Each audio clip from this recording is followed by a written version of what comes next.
send. Check. Recording.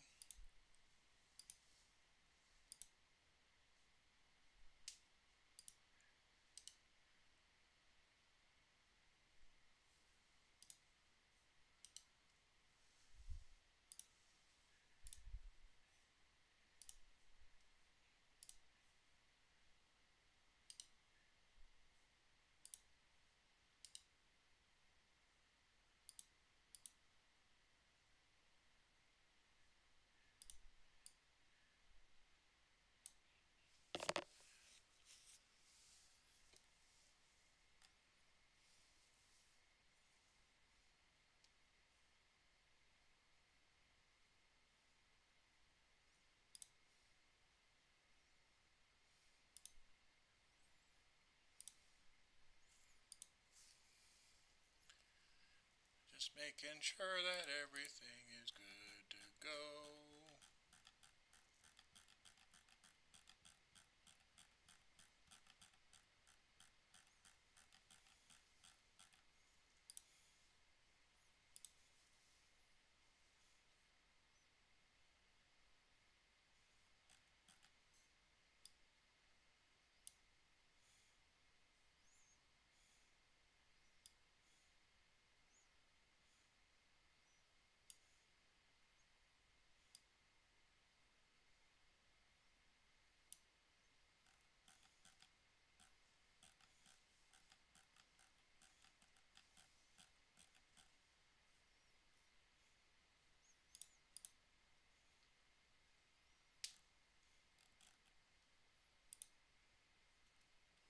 Okay.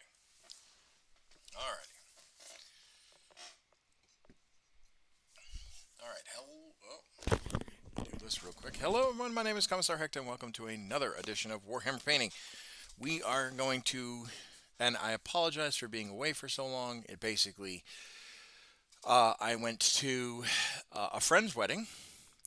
And then last night I did want to stream, but I was not feeling 100%. And then today I was supposed to be filming a battle report, but plans changed. So now, for the remaining time that I have until I got to go pick up my girls, I'm going to be painting. And then tonight we'll be doing Total War Warhammer 3, and then Saturday we'll be doing Monster Hunter. So that is the plan. That is the plan. I am going to totally try and get it done.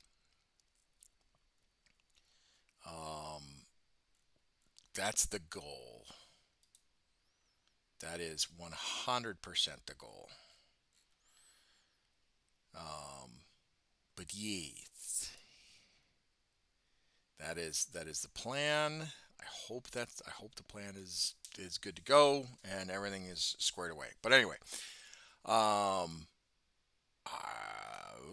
just hold on, just trying to see what we got.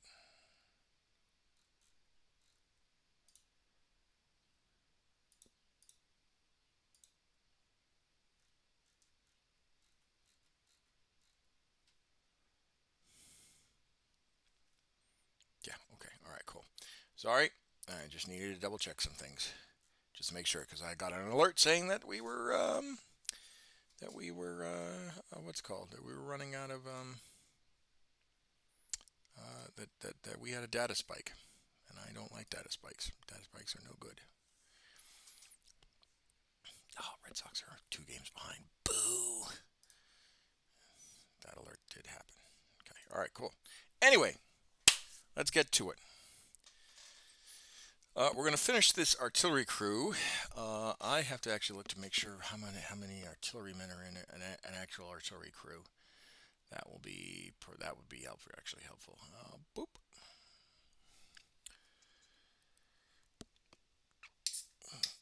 Just so I can wakey a little bit because I'm still exhausted.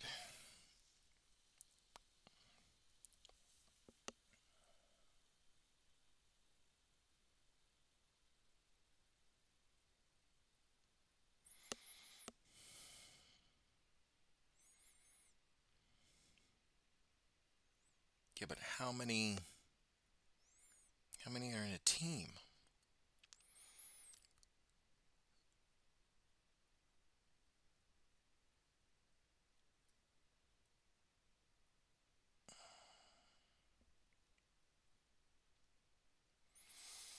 That's what I don't get. How many are in a team? Hold on. Oh, actually, we've got one right here. We've got another one that we need to do too. 3. 3 are in a team. So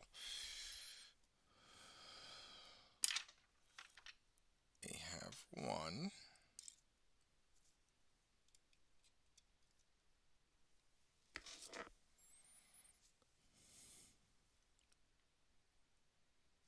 2.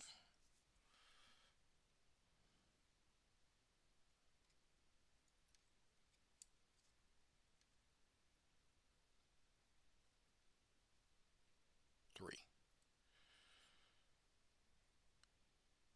That is how that will work.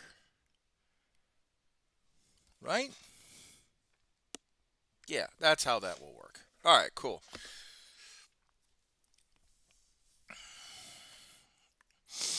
And I'm going to have to get another ordnance battery. Or maybe I can do take one of these guys off, right? And do another guy there. We'll have to figure it out. That's the goal.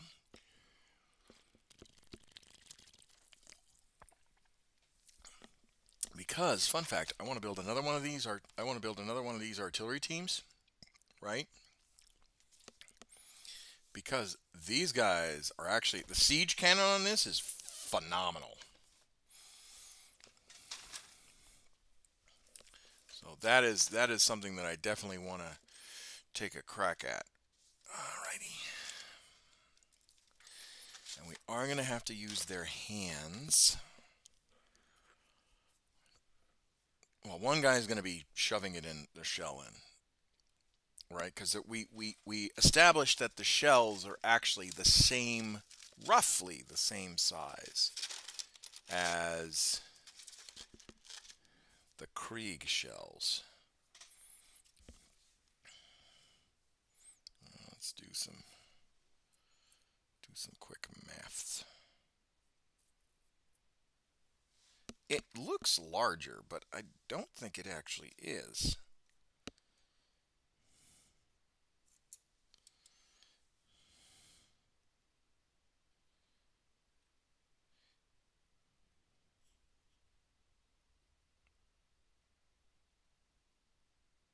Yeah, I think it's the same size. The only thing that isn't the same size is the rocket mortar.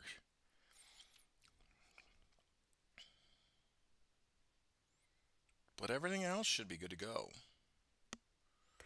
Which, that'd be kind of cool, because then I can save the Krieg and turn them into ordnance battery teams.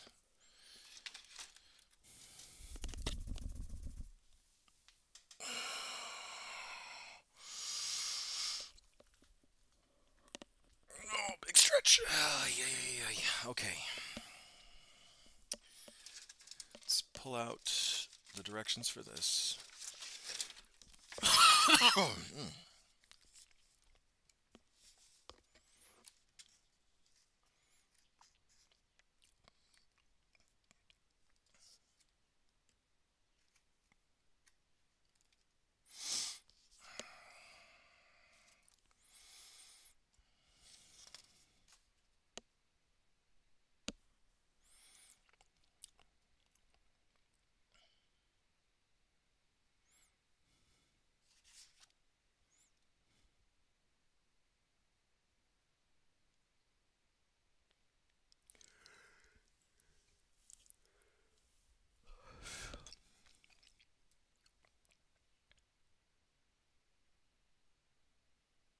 Okay, so there's a guy with a rangefinder. I can do that with the binos.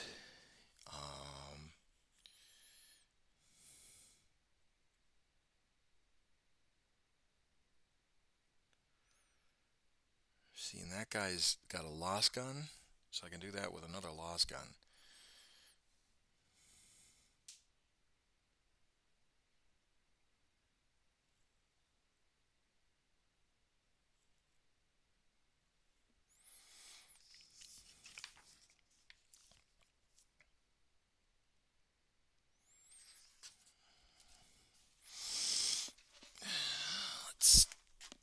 take a quick peek at my artillery teams, because I think I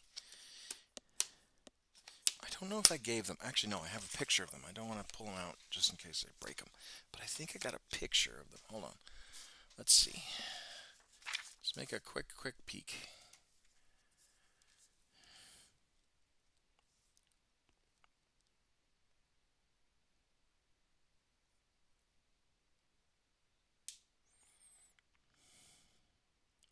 Models, miniatures, where are they?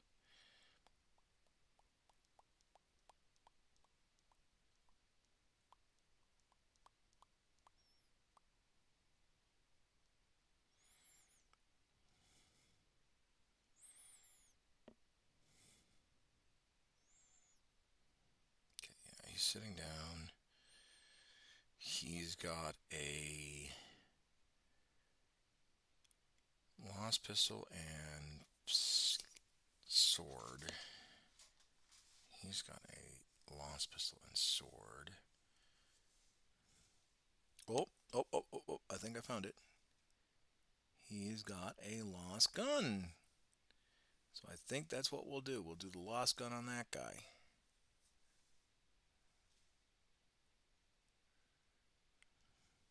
And a lost pistol and sword. So he's got a lost gun, and it's the foldable stock one too. Okay, alright, cool. That is going to be a hell of a lot easier to find.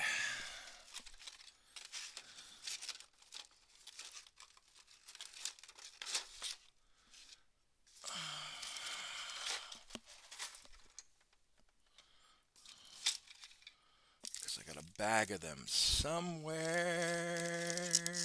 There they are.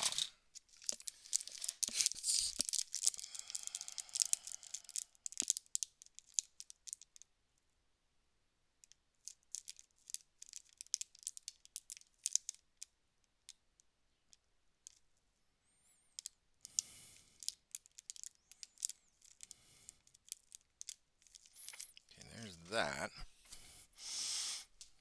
I thought I had other lost pistols. I thought I was smart. Turns out I wasn't. Shit. Alright,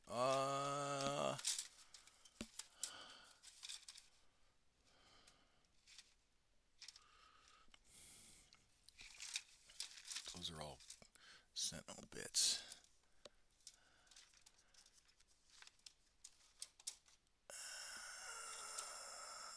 Those are some beret heads I haven't made yet.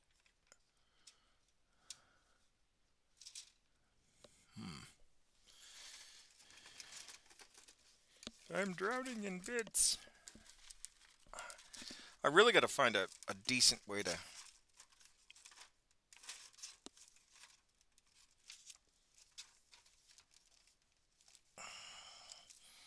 finish these bits.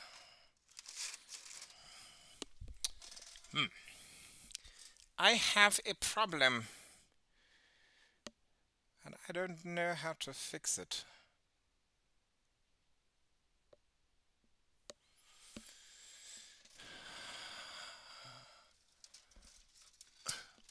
Go figure. I say the one with the foldable stock is easy to find. Stormtrooper, Stormtrooper, Stormtrooper, Stormtrooper, Stormtrooper, Stormtrooper, Stormtrooper. Aha!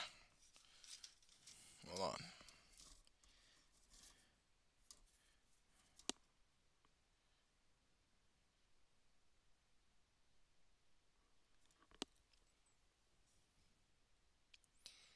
No.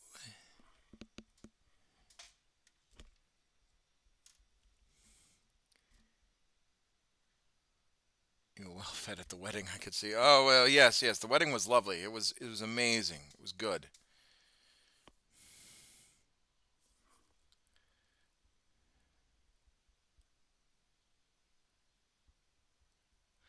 Flamers, no. Nope. Strike out. Alright.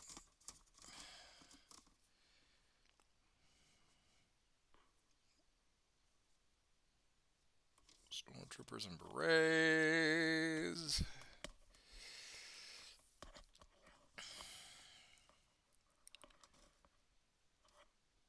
Stormtroopers and berets. That's a full Stormtrooper set right there. That's all the heads, though.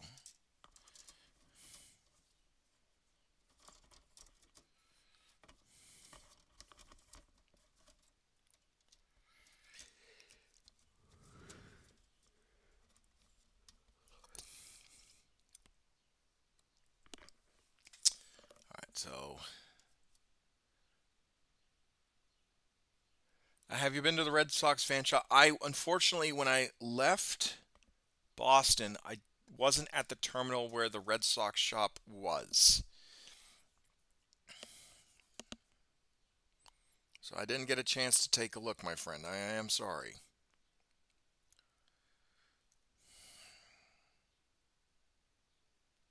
See, that's a knife. Let's take a look here. I'm not willing to give up just yet. I know I have a spare.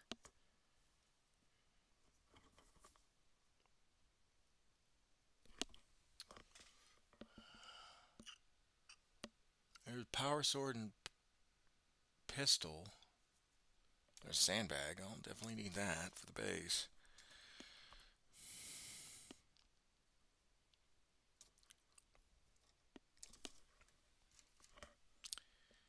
Let's see.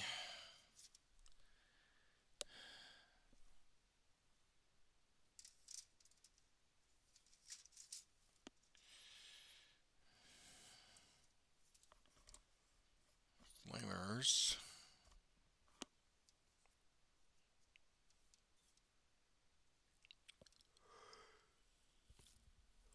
Oh God. Oh good.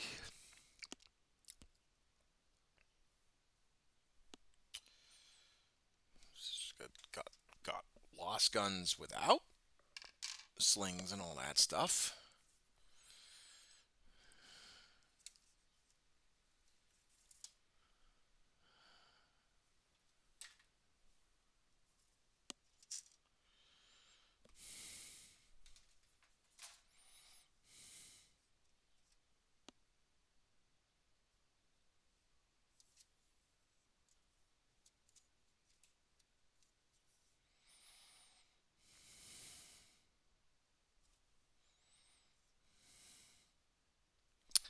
No, that doesn't help me either. Alright, hold on. This is where the longest part takes. It's like going through all the bits. Okay. We got to reorganize the bits that I've got. Oh, man.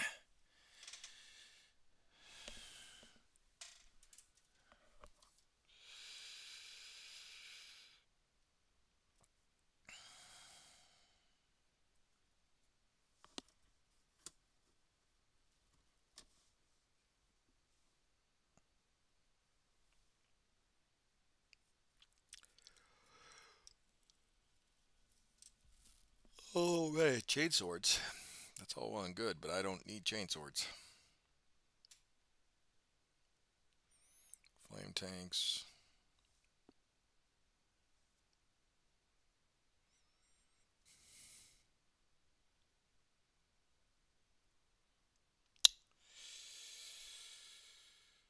Well, that sucks.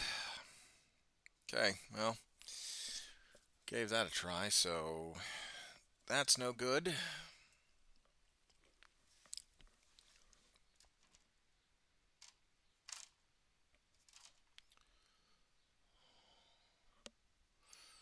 Ryan Swift Whisper. Hi, how are you?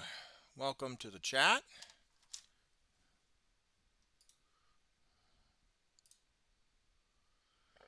What brings you to the chat? Other than obviously I'm filming, so, you know. Okay, that is a full sprue. So we will put that one. I'm doing well. How are you? That's a full sprue, so we'll put that one right there.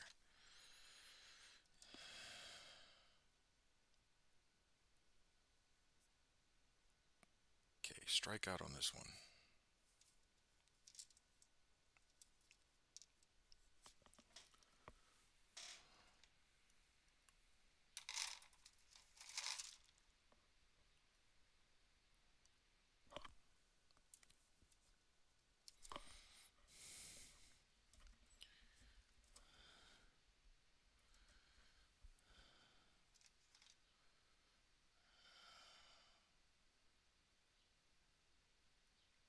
Strike out on this one.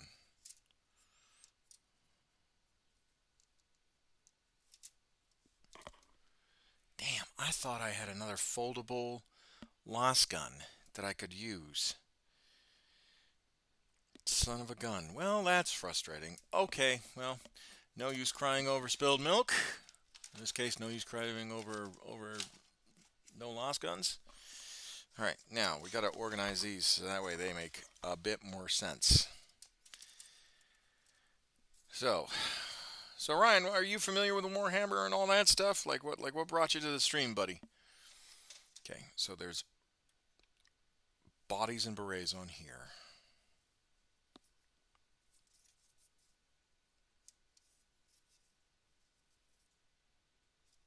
Save for one. So these will be, I think we'll work our way to the bottom. Yeah, we'll work our way to the bottom on these ones because we're cannibalizing these guys.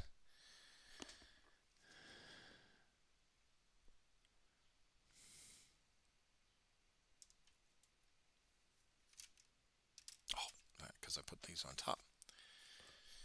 Put those on top, son of a gun. Oh, wait, no. It worked out. There, right here. That really is frustrating that I can't seem to find. Oh well. If you strike out, that's okay. There's always other ways. I'm going to sleep now. I haven't slept for 2 days. Today I'm wide awake for 8 hours. I had a successful stream, my big.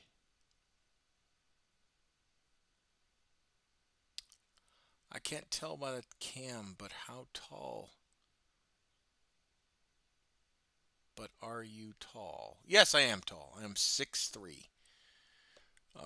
2 meters and some change.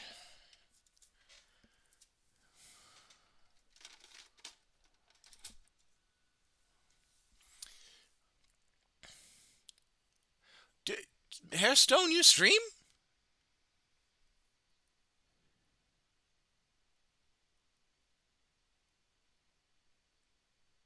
I didn't know you streamed. I mean, have a successful stream. Oh, okay. All right. Well, thank you very much for the well wishes.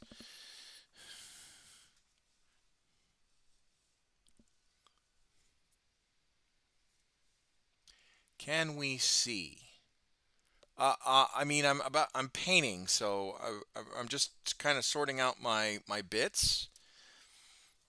Oh, and I missed this too. Son of a gun, I am all over the place. Come with me. Sometimes I stream with Japanese people. Oh, okay. Well, do try and get some rest, my friend. Guten Abend, mein Freund. Sorry, I'm too tired. No, it's okay. Do not apologize. Especially don't apologize if you've been up for that long.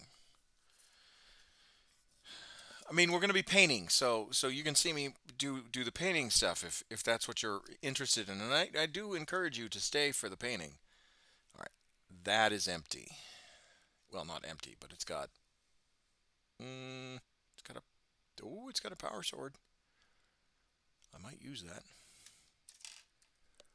Am I taller than the bookshelf? No, I'm not taller. The bookshelf is I think six. Well, let's see.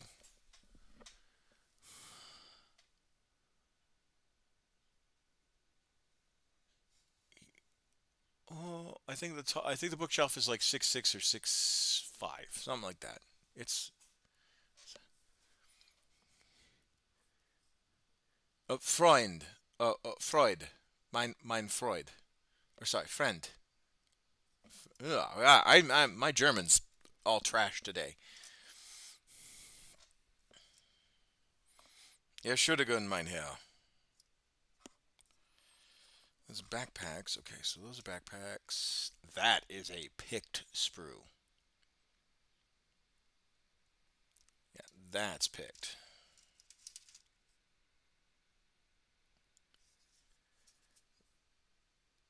This is also a picked sprue.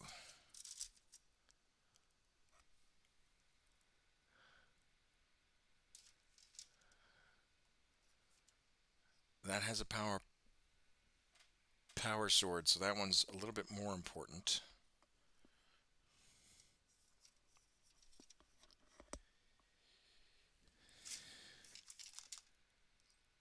Those have berets. How long are you streaming today? If you stream until midnight, I'll see you tomorrow. I am going to be streaming tomorrow, or sorry, tonight. It'll be Total War Warhammer, so you'll be able to enjoy that.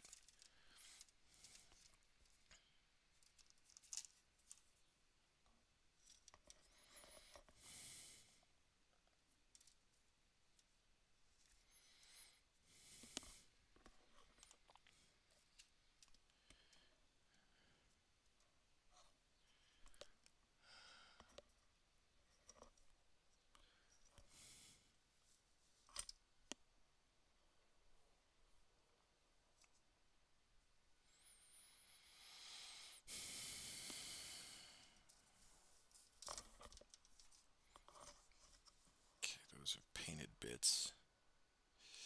Plasma pistol, power sword, or sorry, chain sword and pistol. So that one's a little bit important too. Okay, there we go.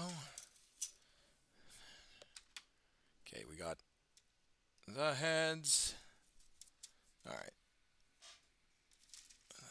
that can go. This is damn near worthless, so that can go on the bottom.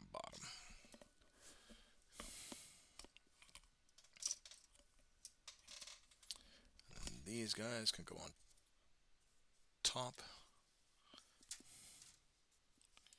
There we go. Okay, we got it. Now if oh, oh man, it should have gone. Excuse me, choking on my phlegm. Now we will get to the painting because I really do. I mean, I want that lost gun bit, but we've got some lost gun pieces here.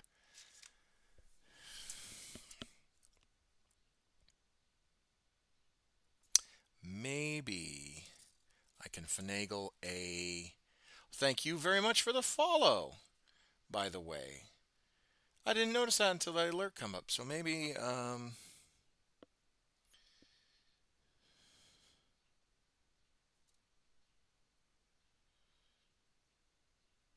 to think of what we can do.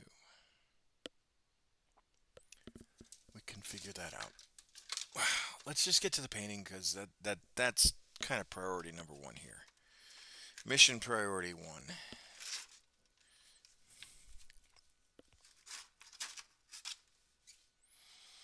Because once these are done, that's it. That's it for the. That's it for this. Or at least part of the revamp. All right, so I think we'll do the shells for him. So.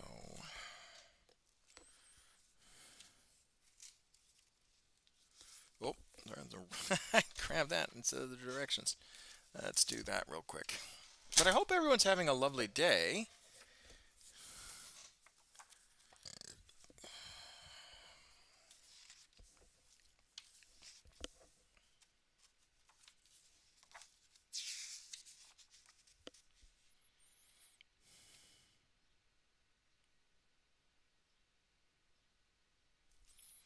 Yeah, so this guy's handling shells. Okay, so we'll do that. Oh, and he's got a lost gun. Okay, all right, cool. We'll just do that then. That's easy.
right.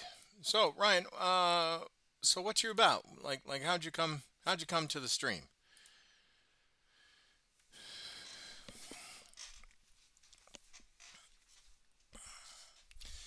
Oh, we I'm a whiskey for every man. Roll me boys roll. The category. Oh, good, good, good, good. I'm glad. I'm glad. Glad the category is getting. Are you familiar with Warhammer?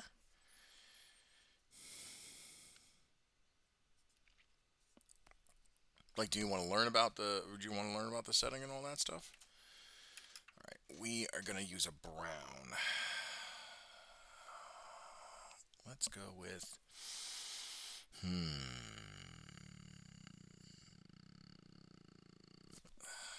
What did I use for this guy? How long have you been playing Warhammer? It looks like Mornfang or Doombull. It's probably Doombull. No, I'm looking at it. Doombull. All right, cool. 2 years. Oh, okay, all right. So you're new to the hobby. Do you collect? Do you paint, collect all that stuff?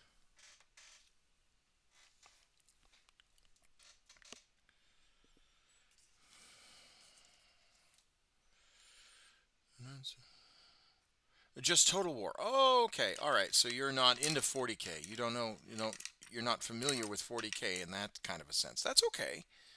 Totally fine. Do you want to learn about 40K? Or do you just want to see me paint? Which is totally fine. I love chatting and learning about people.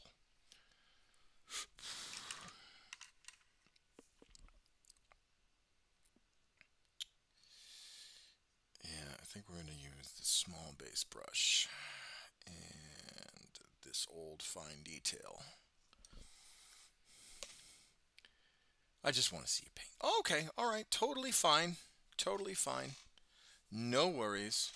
I will warn you, there are sometimes I might get my iPod when I'm painting and I might sing a little bit.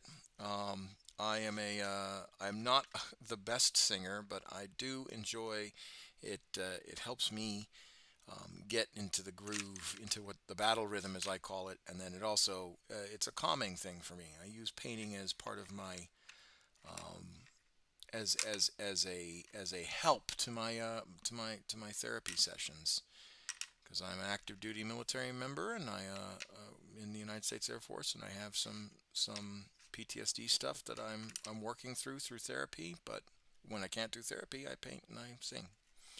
So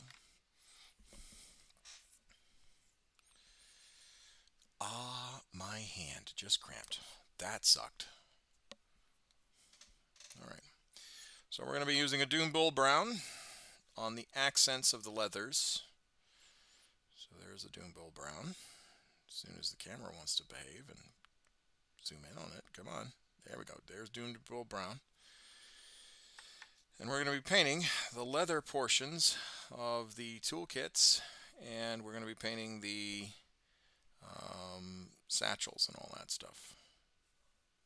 Satchels. Although I might do a tan for them, but we'll get to it. And this is its smaller cousin, this siege gun. And you can see the brown that I've used on that one. Well, thank you very much, Kind. Thank you for joining, Kindle.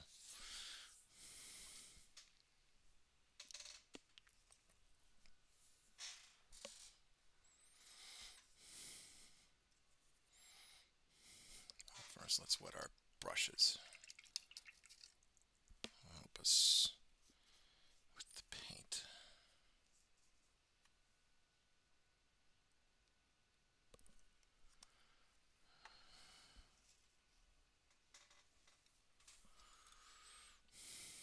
Move the camera a little closer.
is we're just painting the leather of the pouches, breaking up the green of the olive drab uniform, just making sure that we're just getting the paint on the parts of the model that we're actually wanting brown.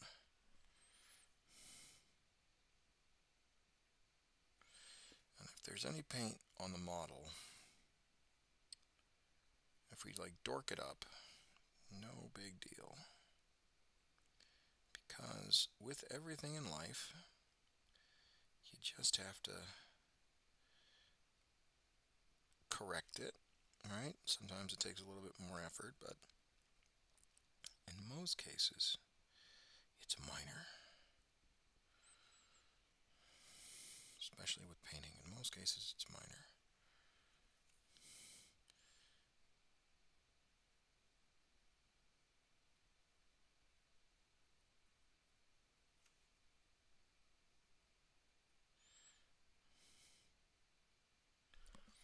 There you go.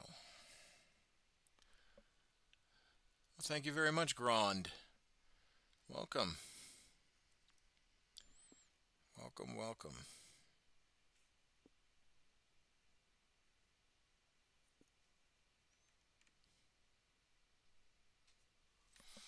Okay.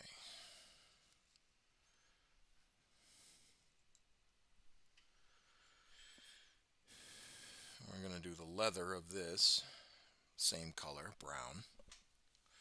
Just going to clean off some of the paint, because we don't want the bristles to get overly loaded.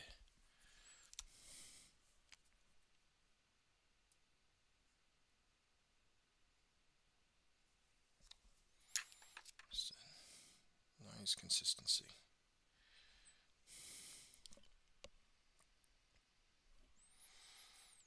How are you, Grand and Kindle? How have you been? Hope you are well.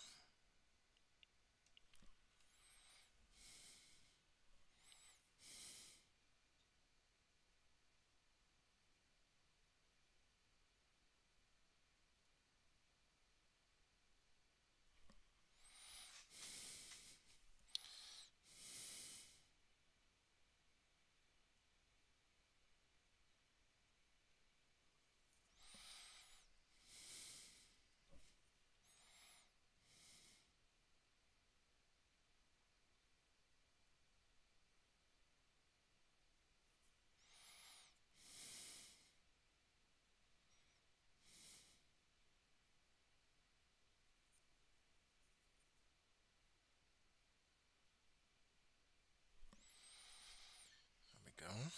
We're getting good painting.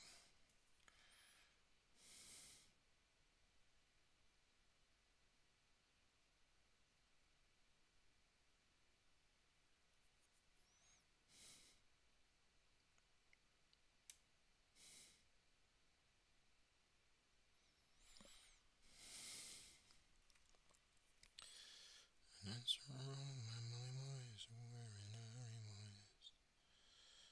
We got a long way to go. Singing down, dancing, been the fair and the friends.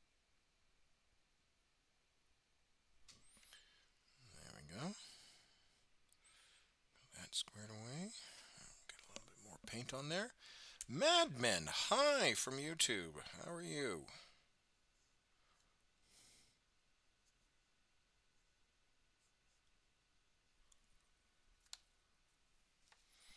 Welcome to the stream.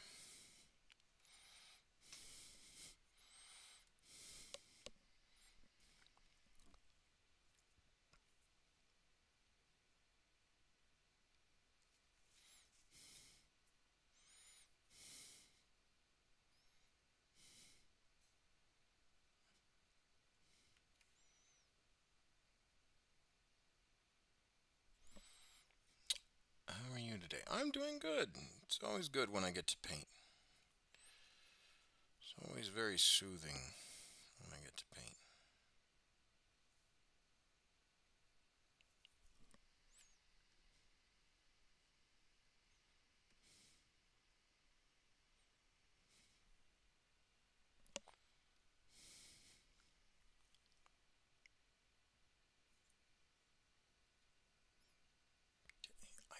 think that is brown. I want to say that's brown.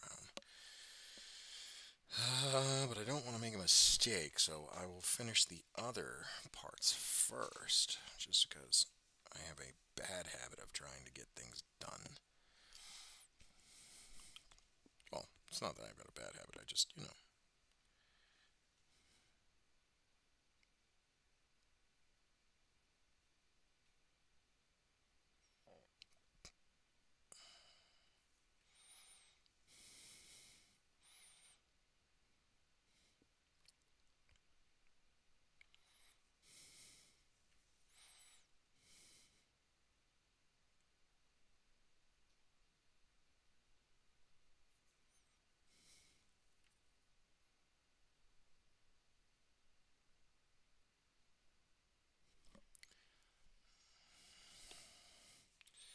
Just a reminder, we are streaming both on Twitch, YouTube, and Kick. So if you prefer one platform over the other, we are on all three. Oh, and Facebook, but Facebook's kind of hit and miss with chatters.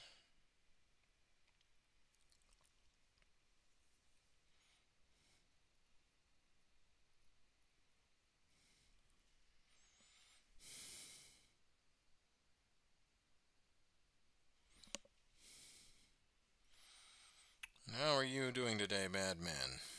I hope you're not living to your moniker. I hope that you're having a very lovely day. And if you're not having a lovely day, just know that things will get better. It may not be for a while, but things do, they cannot stay in negativity.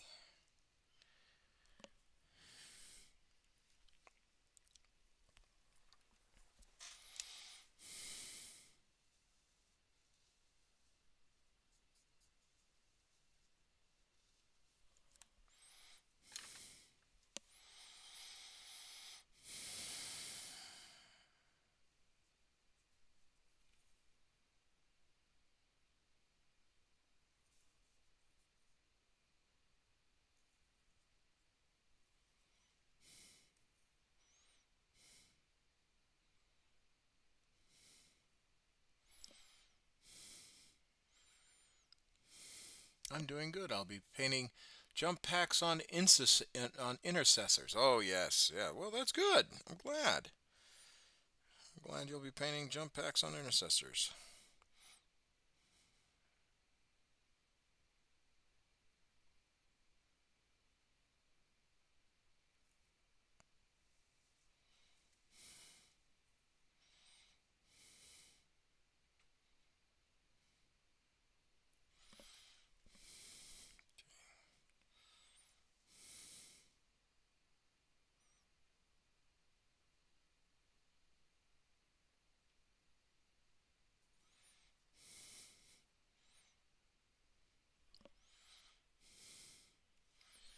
Wish the camera would zoom in on actually what I'm working on instead of my shirt. That'd be cool. Actually see what I'm doing.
Out to Z. Oh my God.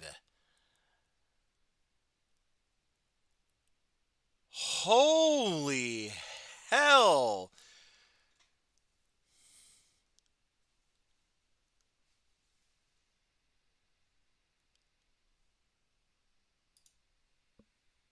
There's no way you're the same.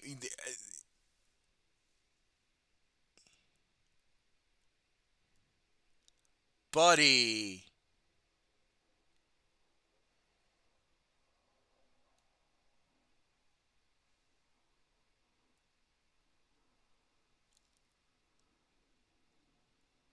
Tell you got to be the same.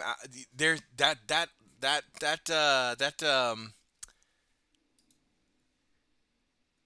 Hold on.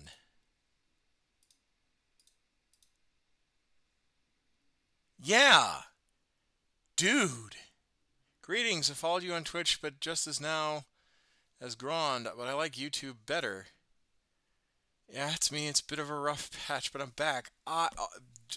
Welcome back, my buddy. Welcome back. I'm sorry you had a rough patch. Well, the Discord is doing its thing.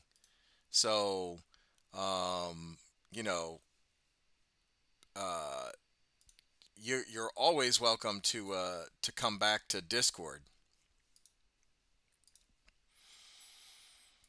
My dude, that's me. A bit of a rough patch, but I'm back. I am so happy you are back, and thank you very much, my dude, for joining me back. That's amazing, pal. Um, obviously, right? Obviously, if you want to chat offline, we totally can, right? Um, uh, that's that's totally like, I get it, right? We'll chat offline and we'll talk about it. But dude, welcome back, welcome back, and I hope you are well. I really do. I hope you are well. I'm still here. I just don't hop on very often. That's totally fine. Totally fine. I don't expect everybody to drop what they're doing all the time, right? That would be foolish of me to demand or expect that. That's not something I do, right? Obviously, um, if you're, um, if life is busy and things get hard, I don't expect everybody to stay. But if you do enjoy the work that I do, pop in when you can. Honestly, dude, that's I'm so happy you're back. And like I said, we can chat it up and talk shop and we can catch up. Because honestly, dude, you're a good guy.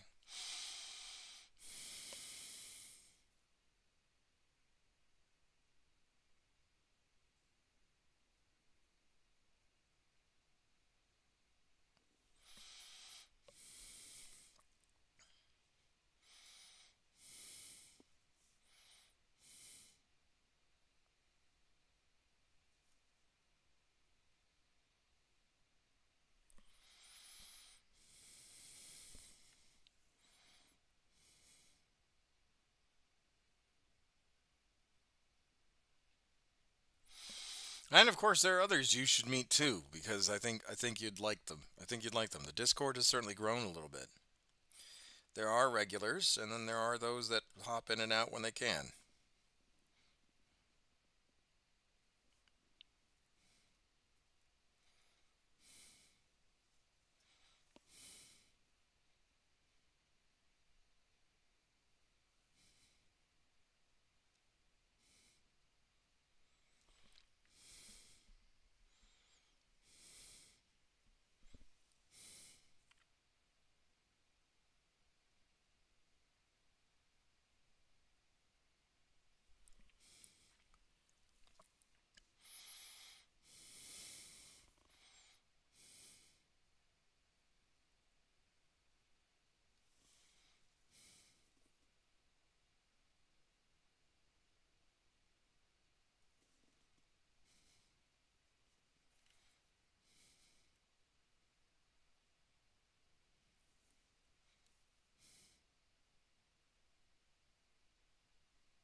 Improving day by day.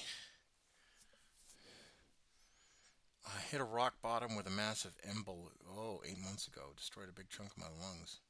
Got better with a lot of doc's help. Oh, Jesus, dude.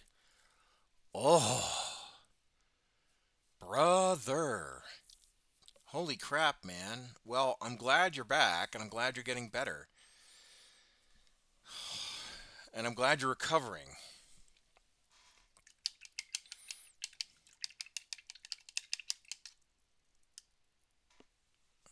Embolisms are no joke.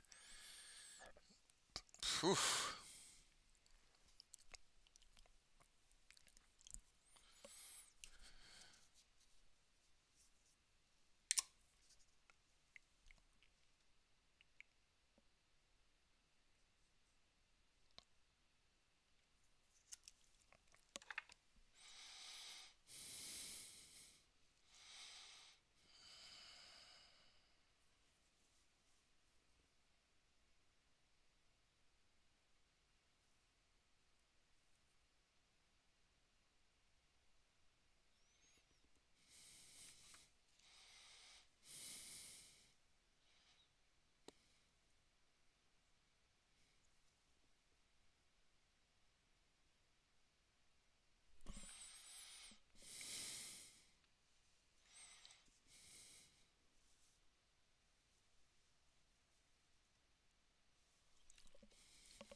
Yeah, I quit smoking 8 years ago, but it still ends up biting you in the butt. Well, I'm glad you quit smoking, and yeah, you're gonna deal with some long-term health effects. But you know what? At least you quit. There are some people that still struggle with smoking. Okay, so, dude, more power to you.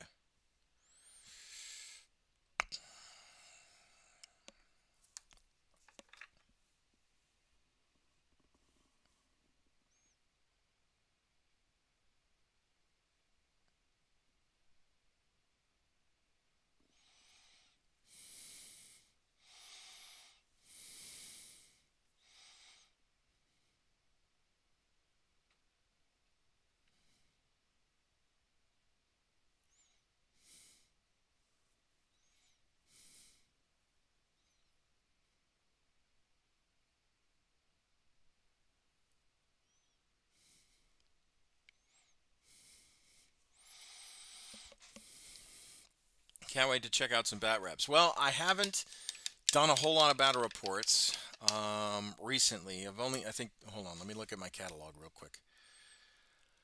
Oh, let me look at the catalog. Realistically, since I went to Japan, I had to switch up my videography to live streams like this, where I'm painting Warhammer or playing Warhammer 40K games or all that stuff.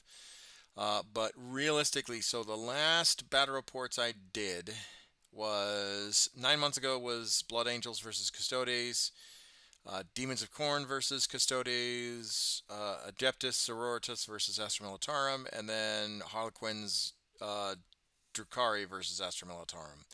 So those are really the only battle reports that I've done so far, and I've tried to keep them under 30 minutes. Some of them were 45 minutes, but I've been trying to tighten it up a little bit.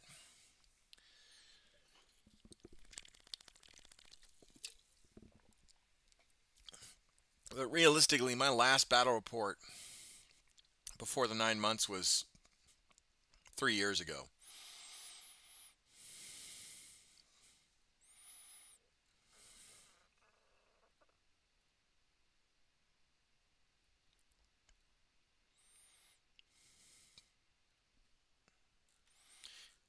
You're still in Japan? It has to be a beautiful place. No, I PCS'd to California. I PCS'd back to the States. So,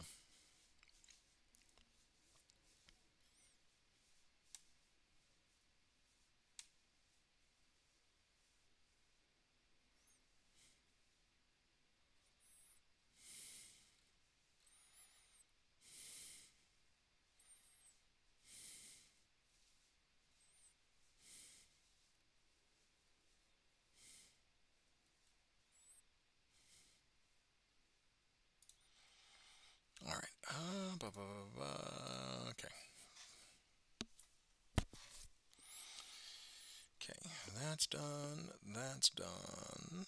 That's done. That's done. That's done. All right. So now we actually do have to dig out a guy because I need to make sure that I'm doing this correctly. But yes, Japan was so lovely. It was just so beautiful. And where we were, we had all, we had all four seasons. There wasn't like weather was still weather, but it wasn't. Oh, it was so beautiful. It was so pretty.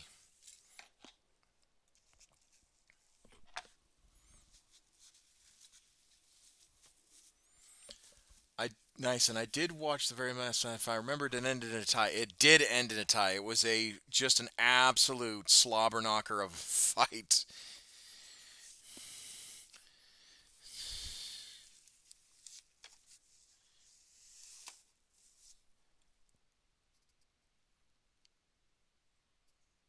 Okay, that was that one. Well, actually, we'll pull this guy out. I'm so angry that that didn't work out the way that I wanted. I was going to do him. All right, let's see. Is it this one? It's not that one. Damn it.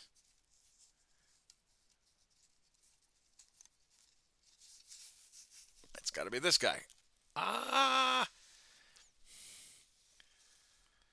Oh no, it is brown, but the strap is desert yellow. Okay, all right. Well, I can easily do that. I can easily fix that. Aha!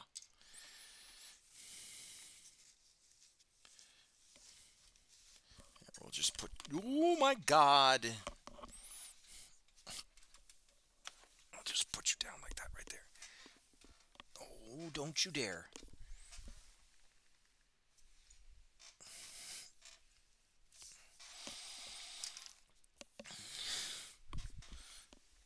Oh, of course, my chair is trying to kill me. It just lost one of its wheels. Oh, I gotta get a new gaming chair. Like this one's still good, but the wheels keep falling off.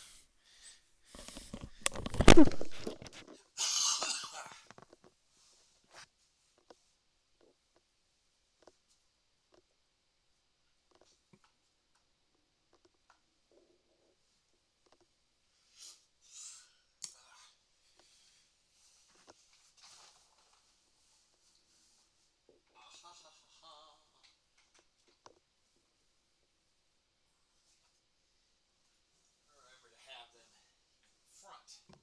That way, if they fall off, I can react. And I'm not gonna eat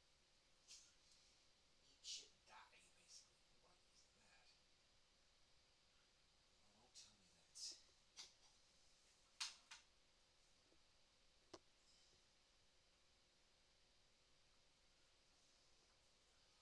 Tell me that it's finally given up.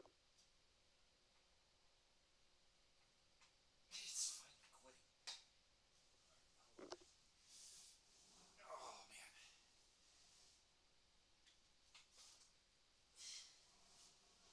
Just gotta take a look real quick, folks. Just make sure that. Oh yeah, son of a bitch. Well, I had a feeling it was gonna break on me someday.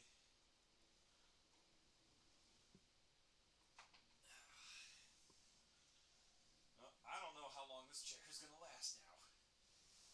Hopefully, it can last a little bit longer.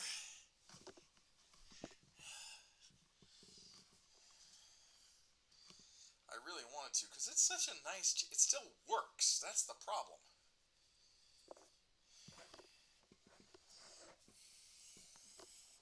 I mean, I guess I could take all the wheels off and it'd be just stationary, and I just have to lift it up and whatnot. But the whole point of having it on the wheels is so that I can move around and work in my space.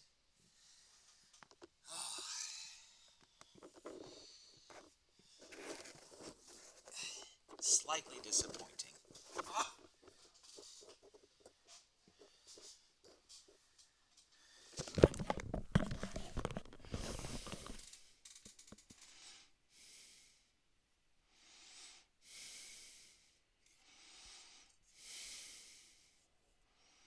Yeah, because the radios were black.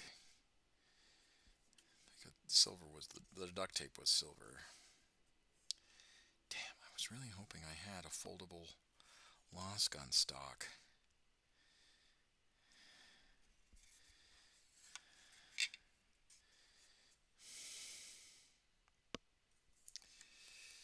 Oh well, no use crying over spilled milk. We'll get it done.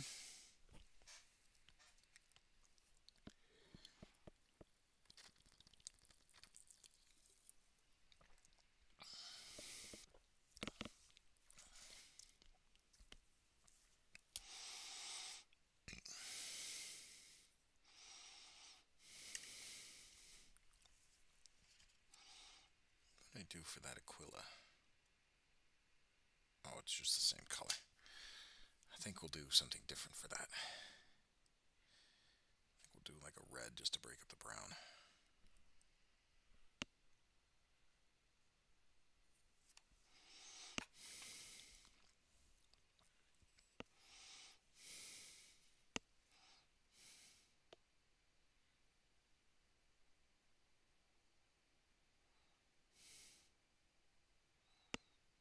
Or we could do a silver. Yeah, I think we'll do a silver.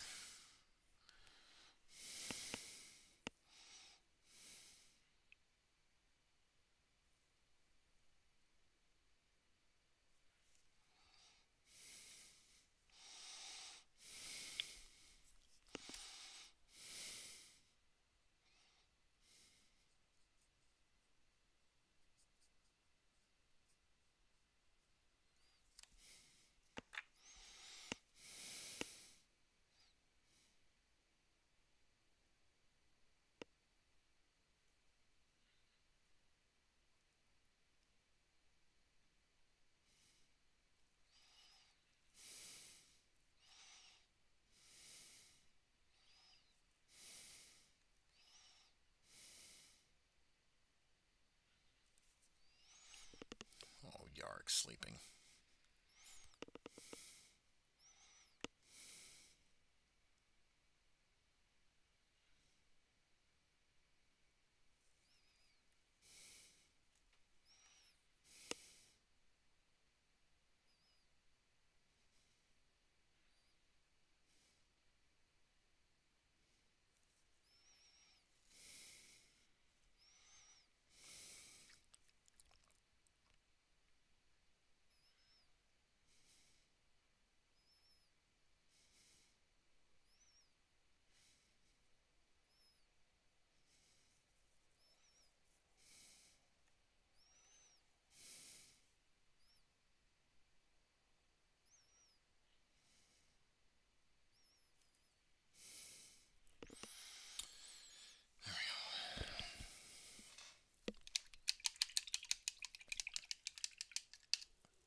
That'll have to get fixed. All right, desert yellow.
Alright.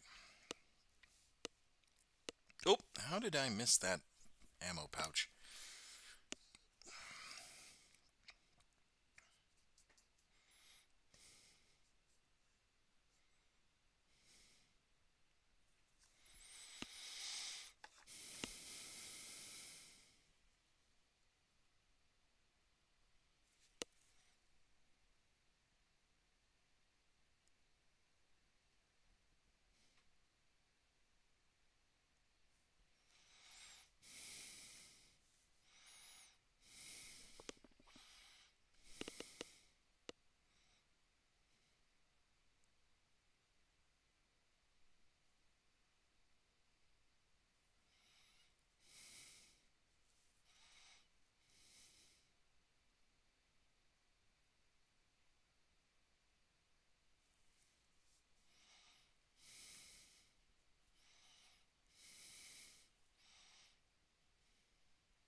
Okay, cool. Uh, I had to leave all my models with my son when I moved back to the States.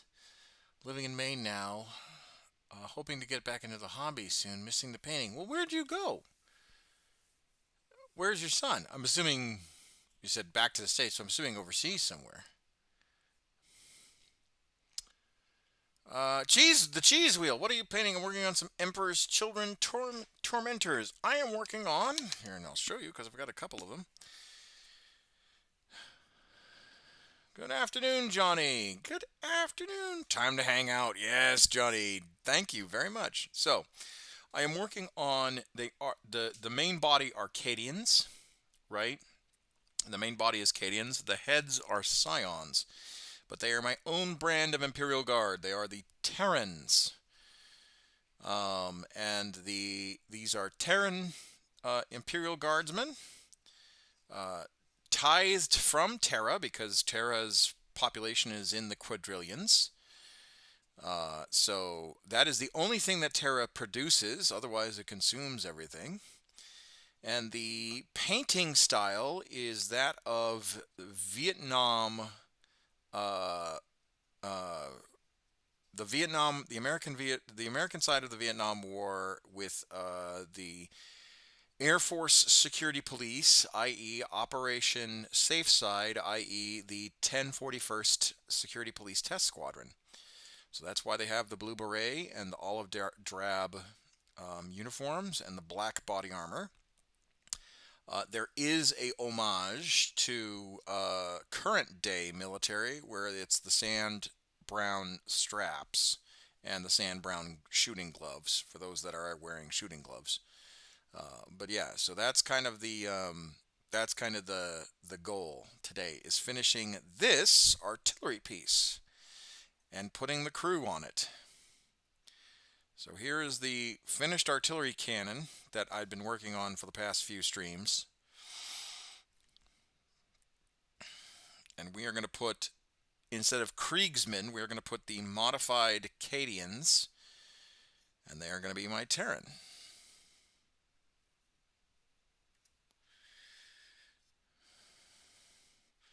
And as you can tell, I've worked really hard on some of the details. You have the artillery's targeting computer.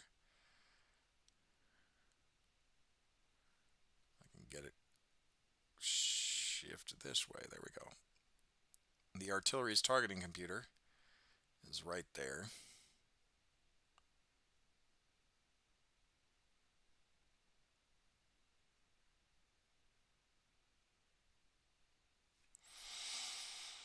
And it's based off of the Ordnance Siege Gun artillery computer.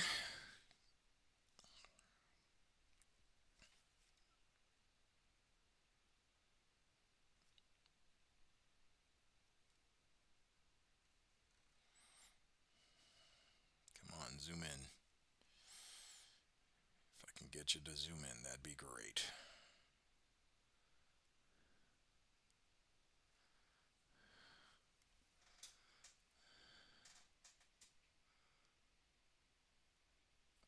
I was living in Canada, had two kids up there, but due to my health was denied residency. Oh, that sucks. That sucks.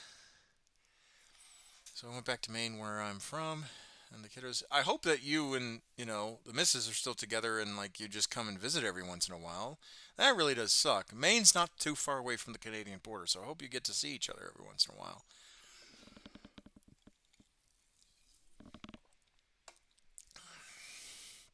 Yeah, dude, that's garbage. Oh, hot garbage. Ooh, I hate that. Just because of health concerns.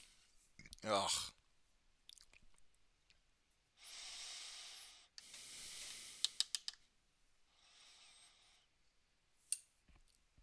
Yeah, that's awesome. Love the colors. Nice detail on the targeting computer. Yeah, yeah.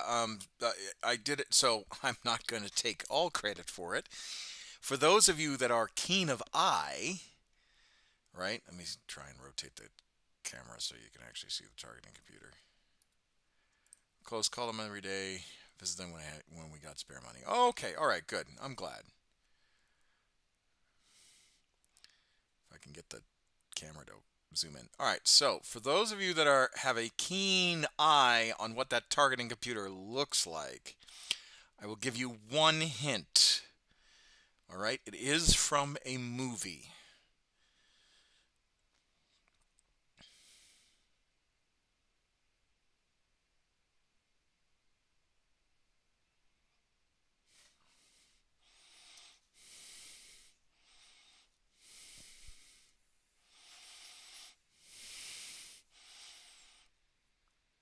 Ah, Johnny got it in one. Is that one of your Star Wars targeters? Yes, it is. It is. Johnny got it in one. Now, I was working on, speaking of targeting computers, I was actually working on this one. So I finished this. If I can, I finished this Hydra flak cannon recently. I haven't been able to feel it. Yep, there we go. Altaz's got it in one too. Yes, particularly the Imperial TIE Fighter targeting computer.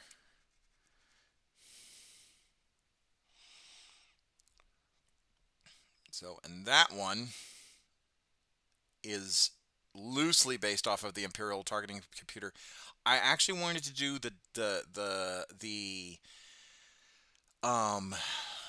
Millennium Falcon targeting computer for that one, but that one was like very complicated, and I'm not that good with my brush skills. But there's the Hydra flak cannons targeting computer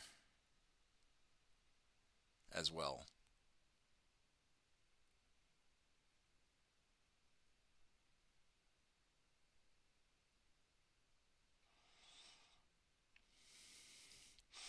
So I did this Hydra.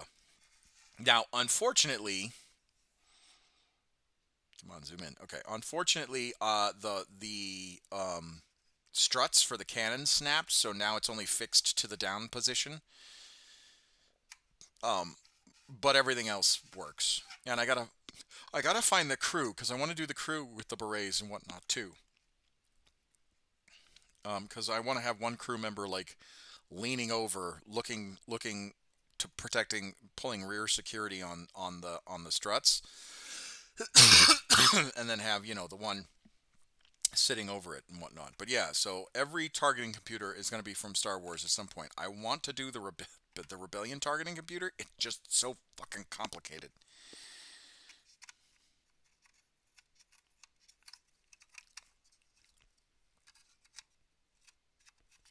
Oop, and this popped off. That's okay. Come on, figure it out. There we go.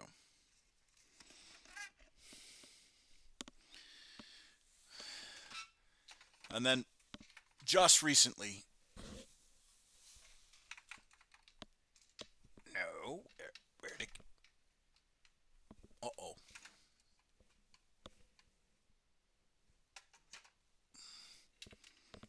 Ah. Well, that's not good. Hold on.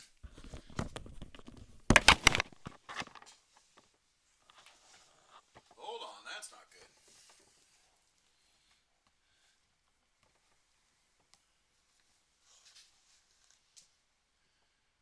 Oh, there it is. Ah.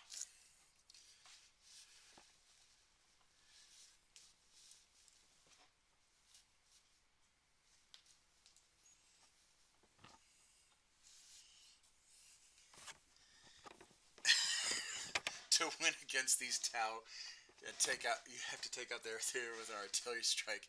You want us to take. Hold on. You want us to take out to a single 2-meter target with our artillery. I used to take out sump rats from the defense ramparts from my hive towers. They're not much bigger than 2 meters. Ah, yes, very much so. So I also finished this one. Just recently. So this is a modified. It is a modified Turox, right? The only reason why I didn't glue this part is because I'm afraid the pylon's just going to snap off while I'm transporting it. So I'd rather just have it stay put, right?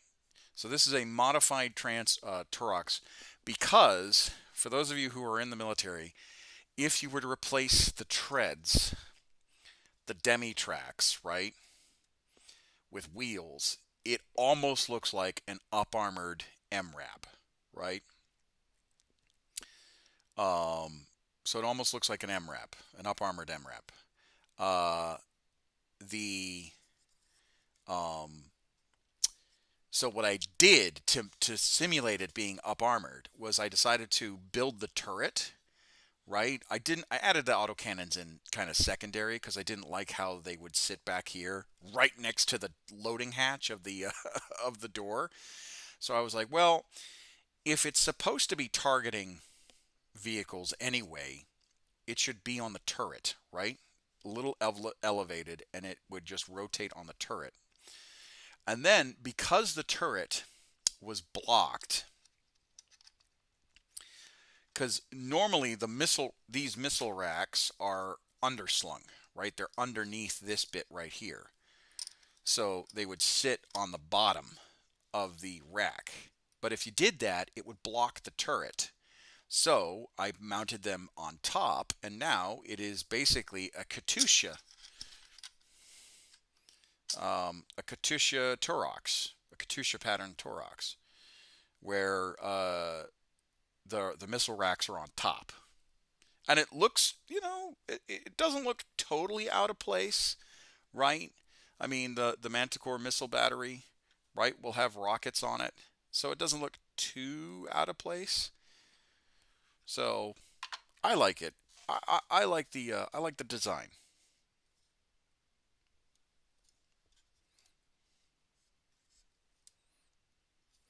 But yeah, happy accidents, because I didn't want to do the normally I was like, oh, well, I don't know, I was kind of hemming and hawing about it, but then I really looked at it and I was like, no, that actually makes sense.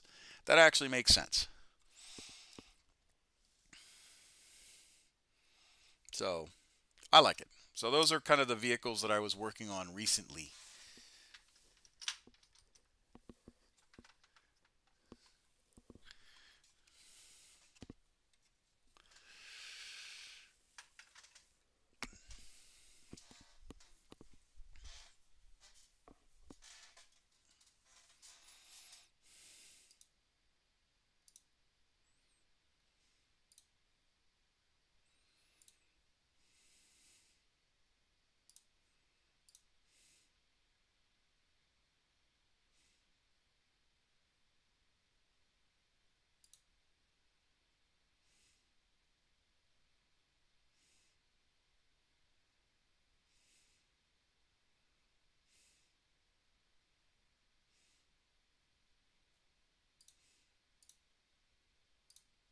All right.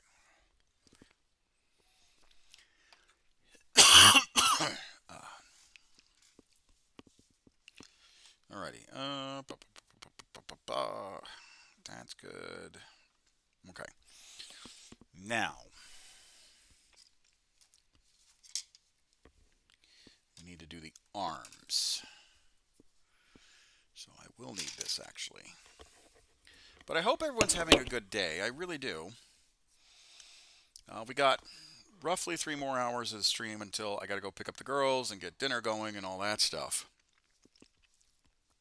And then after the stream, and then after tonight's or today's stream, tonight will be a Total War Warhammer stream. And then Saturday will be a Monster Hunter stream at nighttime. And then Sunday there won't be a stream because I got to get up early as all get out. Um,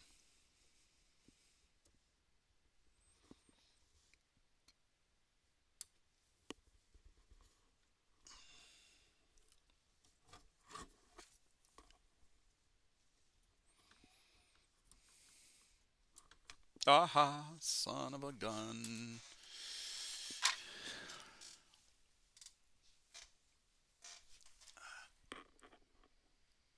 Come on, here we go.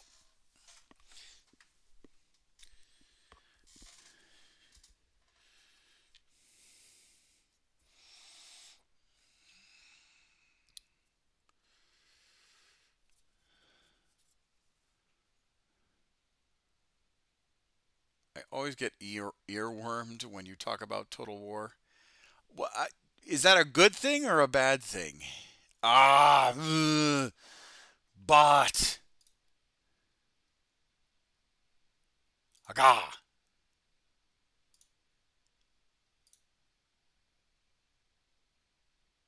Do you not like Total War, Johnny?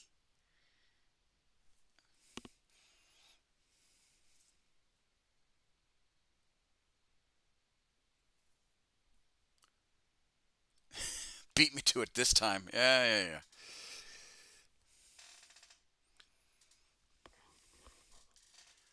Oh, no, it's not that.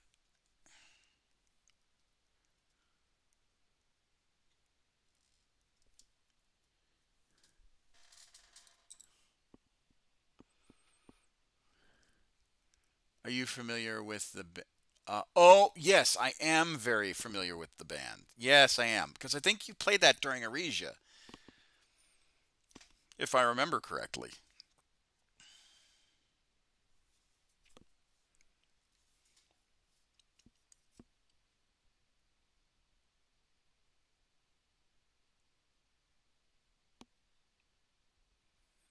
Give me time and I'll be.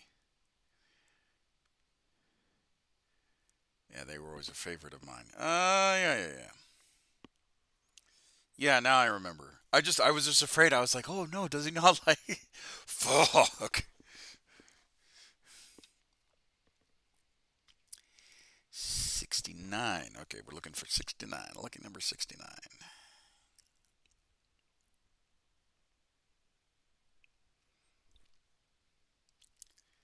So that's from their song called Dark Angel. Ah, okay.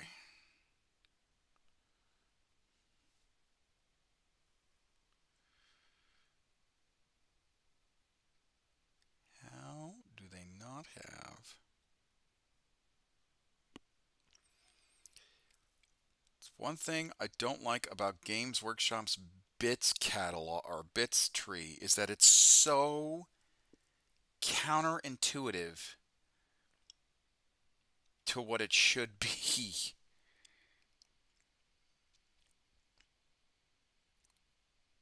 Yeah, 70, 71, which to this day I have a theory that might be inspired from the Dark Age. Oh no, go ahead, give me that theory. I love theories. I love fan theories, especially if they're intrinsically unique.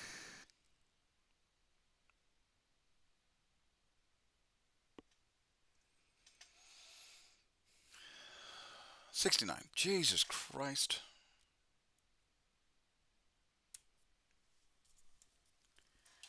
Oh God's GW's number sprue numbering is the worst ever. It really is, especially with the guard, and I don't know why. Like I get oh, son of a gun, that almost was dead. That almost was bad. Like don't get me wrong, I understand that sprue design like they have to design the sprues a certain way to get all the plastics onto one sprues. It's like the economy of resources. But there are days where I wish that they're like, here is the pieces for this model. We are going to number them correctly, and we're going to number them progressively as you're building them. That way, you know, it works. It's not like alien to you.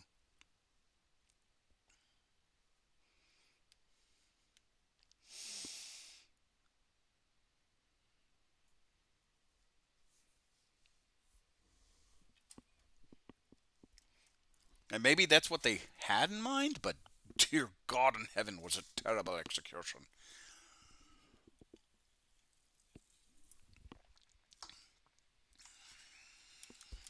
Right.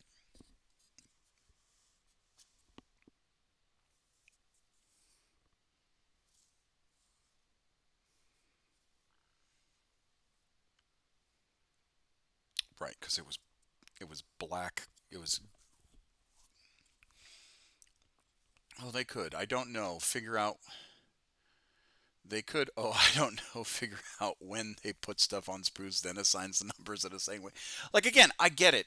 100% I get it. It's resource intensive to like design the sprue and all that stuff, and they've got like because I don't know how they make their molds, but I'm assuming it's like stamped mold injected in or plastic injected, mold injected, whatever it's called, and that's how they make their sprues. But Jesus Christ, there are plenty of other modding companies that manage it. I know, and I'm like trying to give grace to a company that sometimes doesn't deserve it, but it's just me. I care. I don't like to be judged for shitty jobs if I have no choice in the matter.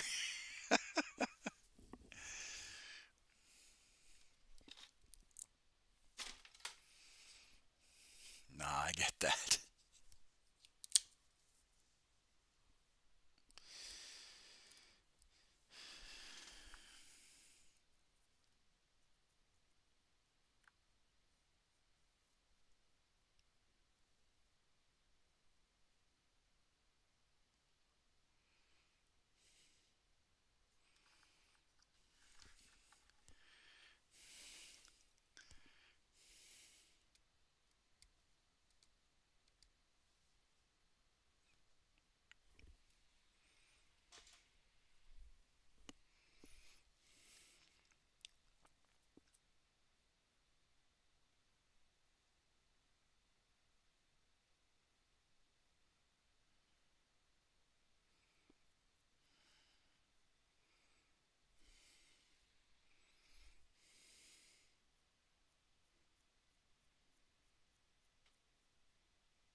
If I remember correctly, you like Star Wars a lot. Have you ever considered branching out into trying Star Wars Legion? I would love to do Star Wars Legion. I would love to do Star Wars Legion. I would love to do. Oh, I painted over the eagle. Son of a bitch. Okay, well, we're gonna just roll with that. I will paint it red afterwards. No, I would love to do Star Wars Legion. Um,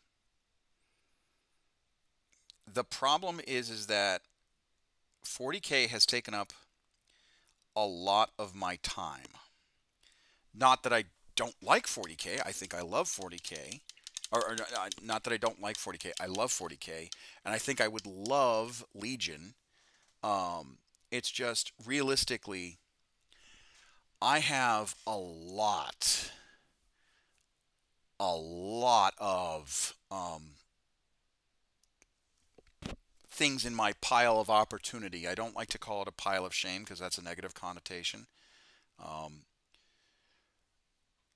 but I have a lot of things in my pile of opportunity. Plus, it is a pile of opportunity. In my book, it is a pile of opportunity because you've got so much you can work with, right? And you know, at the end of it, once you've built it all, it's going to look really cool and really well put together and all that stuff. And you can continue to work on your what's it called. You can continue to work on your techniques and whatnot. So that's why I like to call it the pile of opportunity.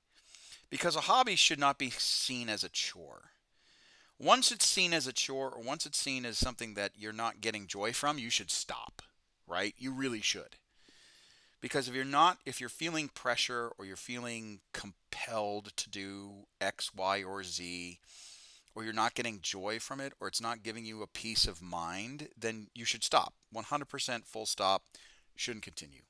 Um, so yeah, I would love to do Legion, Star Wars Legion. I don't think I will until I have a handle on Games Workshop, right? Until I fully have a handle on Games Workshop and until I get like the armies that I want to build done and I sell the rest off.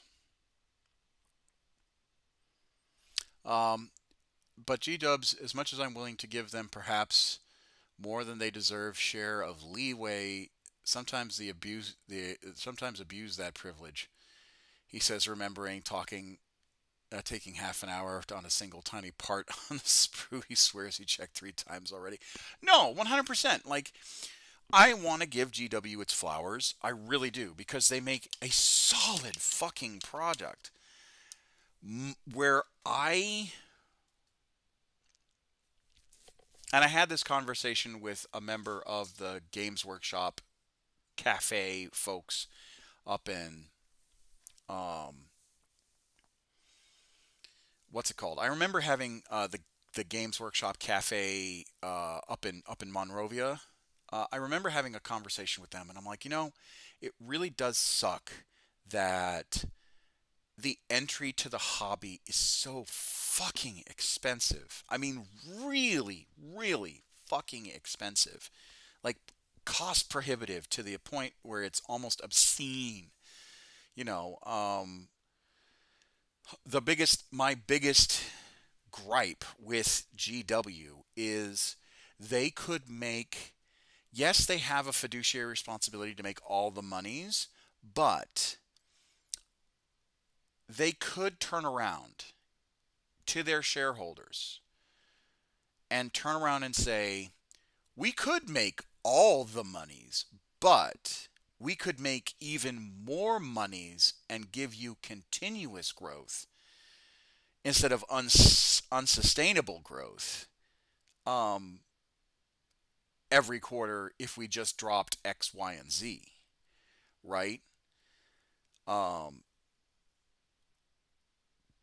because to me, this is what I think. If you as a multi-billion-dollar company, I forget what GW profit wise is worth. I think it's millions, multi millions, maybe a billion. I don't think so. Hold on. GW profit 2024. Yeah, 2024 operating profit is 201.8 million uh, you know, British pounds. Okay. Um,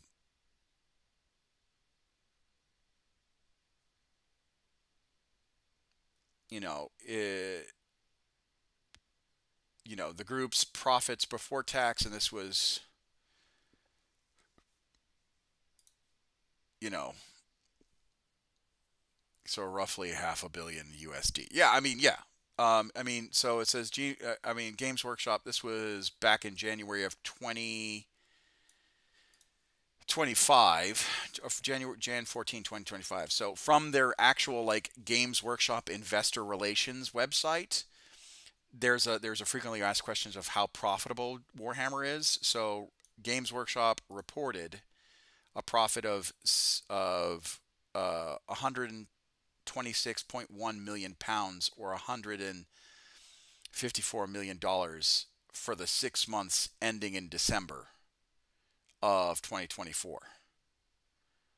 So at the tail end of 2024, right, for the 6 months, um, they made 126 million pounds, and that's versus a year ago at 94.5 million pounds, and that's profiting, right? So, you know, it, I guess my point is the how we want to talk about it. Christmas is a good season for GW, though. No, it is. It truly is. So I guess my point when it comes to profit, right, is GW could literally turn around and say, we are going to scale back pricing, and and you can still make your money. You can still make your money's worth.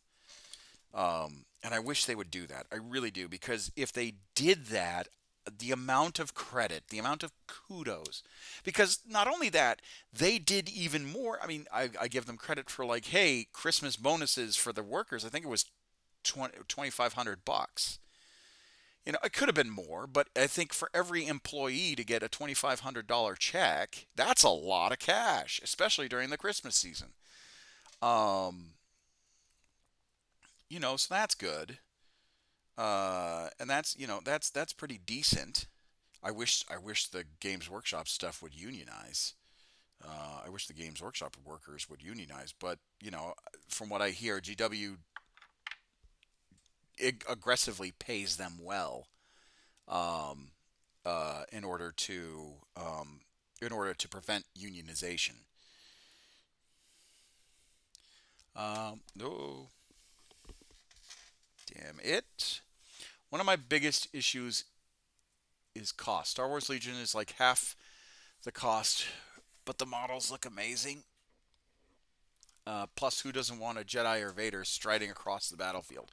Well, yeah, that's true too.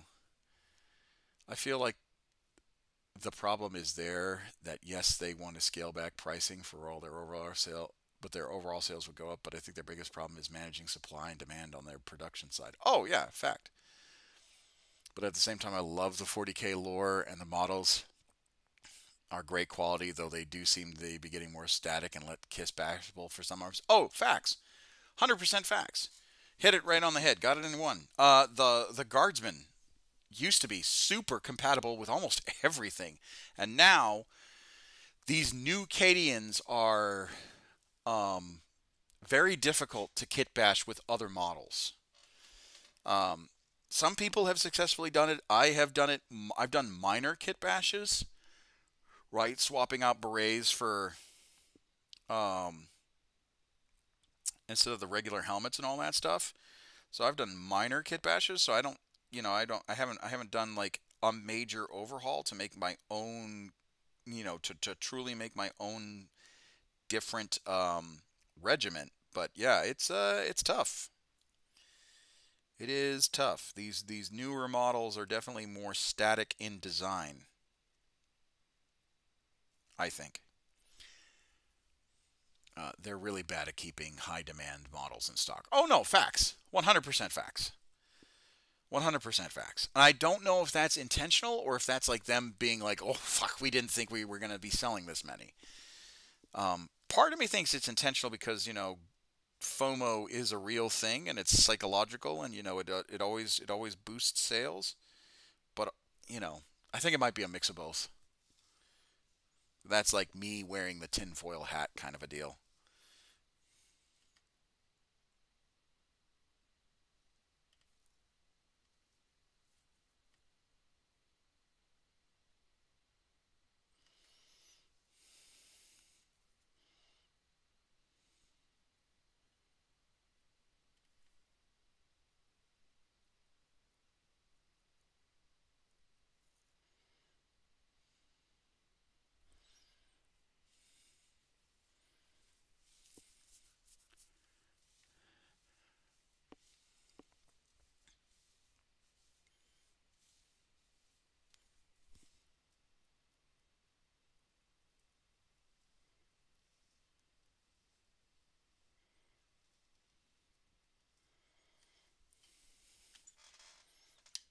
Ah, damn it. I suppose they're coming out. I mean, I think they've already screwed up with the starter boxes. I really do.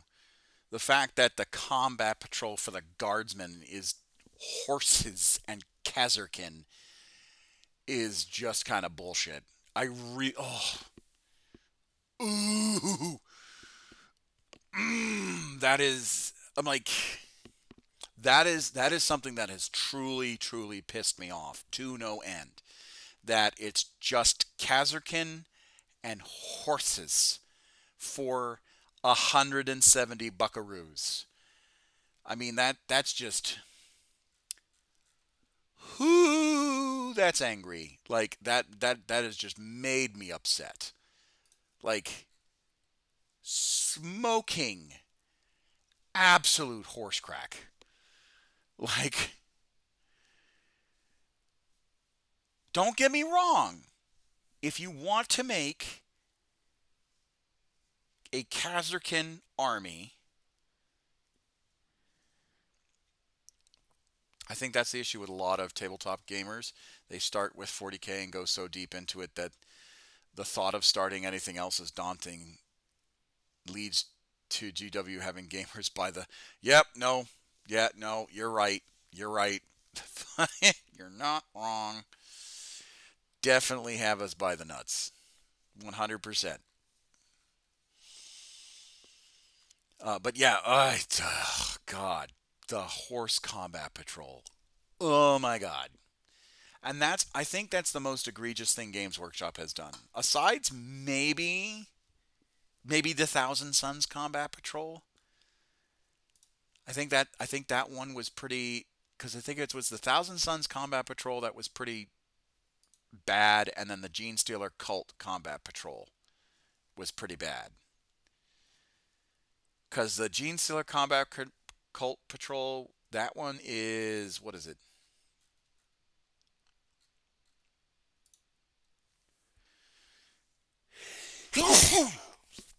Oh, excuse me.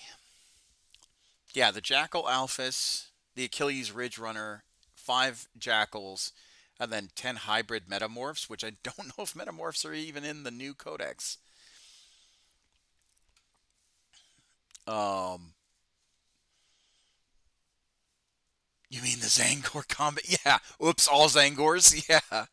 So, um, that one was pretty gnarly. That one was pretty egregious. No, no, no. You got it right. You got it right. I think you're missing an A. Hold on, let me see. Thousand Suns.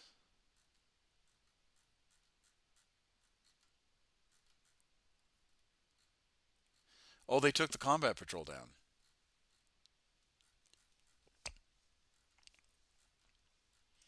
Ooh, that means that they're getting a new codex. Yeah, you're missing an A.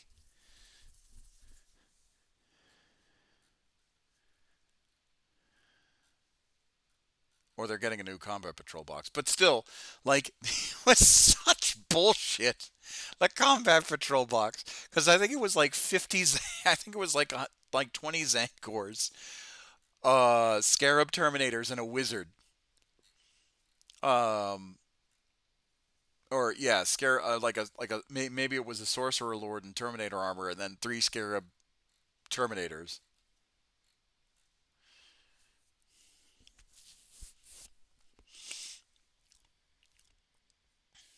Or yeah, 5 Scarab Terminators and a Sorcerer Lord. Just check the new Gene Stealer Codex. Yes, the Metamorphs are still in. Okay, all right, that's fine. Okay, fine. So yeah, realistically, because oh, hold on. Let's see, Chaos. I see Death Guard. What's their?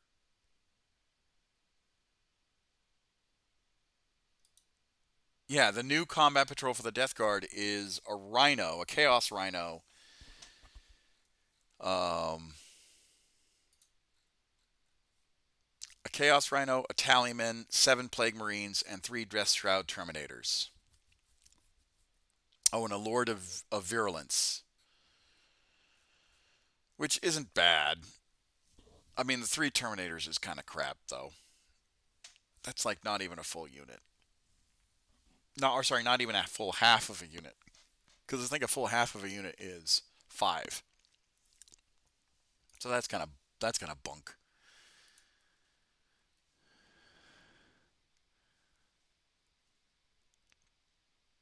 Because what's the Pox Rot? That's the Battle Force. Yeah, 5 Blight Lord Terminators, a Mephitic Blight Hauler, a Plague Burster, a Fetid Drone, a Lord of Poxes, and 7 Plague Marines. That's better than the battle fort, the combat patrol. But still, regardless, right? I'm getting ahead of myself. Like the start collecting box for the or the you know the combat patrol for the Astra Militarum is such horse shit. I don't know what's or it's definitely the shittiest one out of the new stuff. I mean, hold on, let's see what the Blood Angels one is. I guess the Blood Angels one is worse for right now.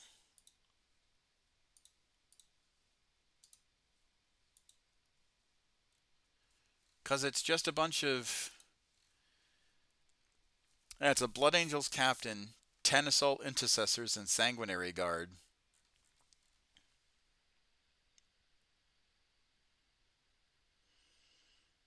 And I can't even tell what the captain is.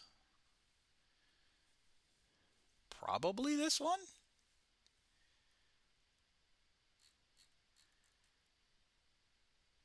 Blood Angels captain, 6 sanguinary guard, and 10 assault. Yeah.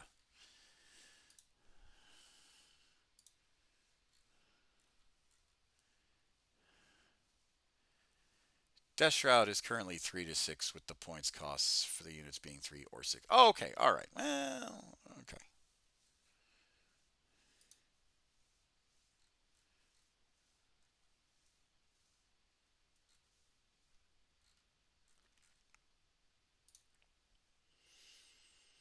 Still, all the combat patrols are I mean, the only combat patrol that's worth a damn is.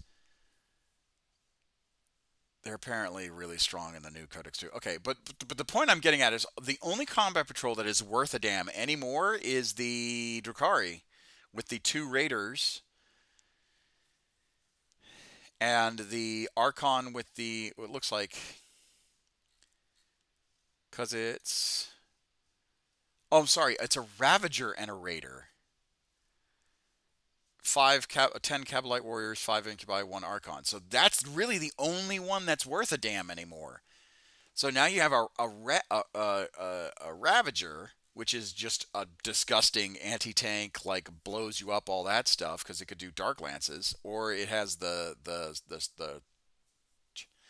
expect the Drukhari Combat Patrol to be replaced when that Codex comes out. Oh no, facts, 100%. As a matter of fact, I expect it to be worse. But the point I'm getting at is that combat patrols, and this is the biggest issue that I have with Games Workshop. Combat patrols should be something that you start your army with, not something that is niche like Kazarkin and horses. Okay? That is my biggest gripe. Okay? It should have a basic infantry, right? Cuz the old guard combat patrol, I don't have it unfortunately, but the old guard combat patrol had a armored sentinel or scout sentinel, whichever how you made it, 2 field guns, ordnance batteries, and then um, a command squad, and then 20 guardsmen. Right? The general consensus is that 10th edition combat patrols have definitely been a universal downgrade since the previous version. Yeah, exactly. That's the point I'm trying to get at. Is that it shouldn't be a downgrade. It should be, if you want people to get into the hobby, 100% they should. Um, seems to be is more accurate, but this anecdotal. But I read a lot. I read and watch a lot of reviews. But that's what I'm trying to get at, right? And this is something that I am super passionate about. I gave up on Marines until I can get my Raven Guard done right. Oh, okay, yeah, facts. That's something that I um, that's something that I'm very adamant about is that combat patrols should be a bargain for you to get into the game, right? For you to get into the game, it should be a bargain. There shouldn't be any sort of issue about, you know, there you should be able to buy at least 2 boxes of combat patrols and have a decent workable core of your army, right? That's how 40K should be. Okay? And one of those items in that combat patrol should be a centerpiece of your army, right? Um, we'll take the Necrons for example. Okay, the Necrons did it pretty right. Same with the Drukhari. The Drukhari did it pretty right too, where it's a unit of warriors, three um, Scorpet destroyers, a Canoptic Doomstalker, which is your centerpiece walker, the War of the Worlds walker, your Overlord with Tachyon Arrow, armed with a Tachyon Arrow, you know, okay, fine, whatever. You can make that different. And then three Scarab Swarms as your like part of your chaff with your warriors. Agreed. Combat Patrol should be, hey, here's the core gameplay of this faction. Instead of here's this edge case to showcase the most recent models. Yeah, no kidding.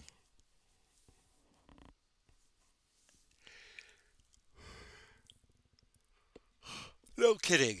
Because even let's try and give them the flowers, a little bit of flowers. Games Workshop, a little bit of flowers. Let's say you got into the Imperial Guard because you thought, if you've never played Imperial Guard, but you got into it because you saw a Death Corps of Krieg army that had a massive amount, that had a massive horse battle line, right? That's all well and good, but for you to recreate the Ride of the Rohirrim a la 40K style, you would have to buy three of these Battle Force boxes. No, not Battle Force, but Combat Patrol boxes. And then, in order for you to buy. So then you would have 30. What's it called? You have 30 Rough Riders. But then you would have to go and buy um, a large amount of Death Corps of Krieg, Death Corps riders with Lord Marshal Dreer. I have nothing against themed armies or even themed combat patrols, but geez, GW give some folks some choice too. Oh yeah, facts. Like, and that's the point I'm trying to get at is that like, okay, you have, because of the rule of three where you can't have more than three data cards, the most you could have at one point, if you're going to do the Ride of the Rohirrim style of 40K, is 30 Death Riders and 30 Attilan Rough Riders. Okay, that's 60 plus, Lord Marshal Dreer. That's 61. Oh, I guess, and then Lord Solar, the Lord Solar. So 62. Lord Solar Leonatus. So 62. But that's for like a seriously memeable, and this is kind of where I'm like, I don't know if I want to do that because that's serious. That's a seriously memeable um, uh, army list. Like realistically, that's a memeable. That's just a meme. 62 horses on a board is still going to be pretty impressive. But what else will you have on the board? Probably nothing.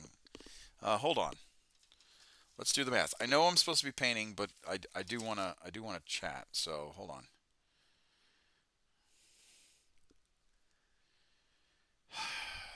Let's do the math, shall we?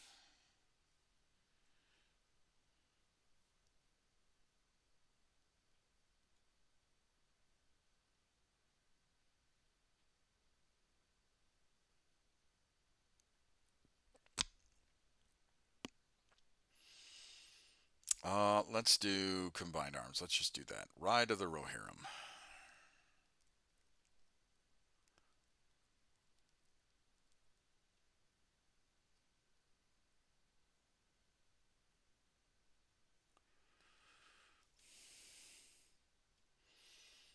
Okay. Field Marshal Dreer, Lord Solar, check. No battle line at all. Other data sheets. Attilan Rough Riders and Death Riders. Okay.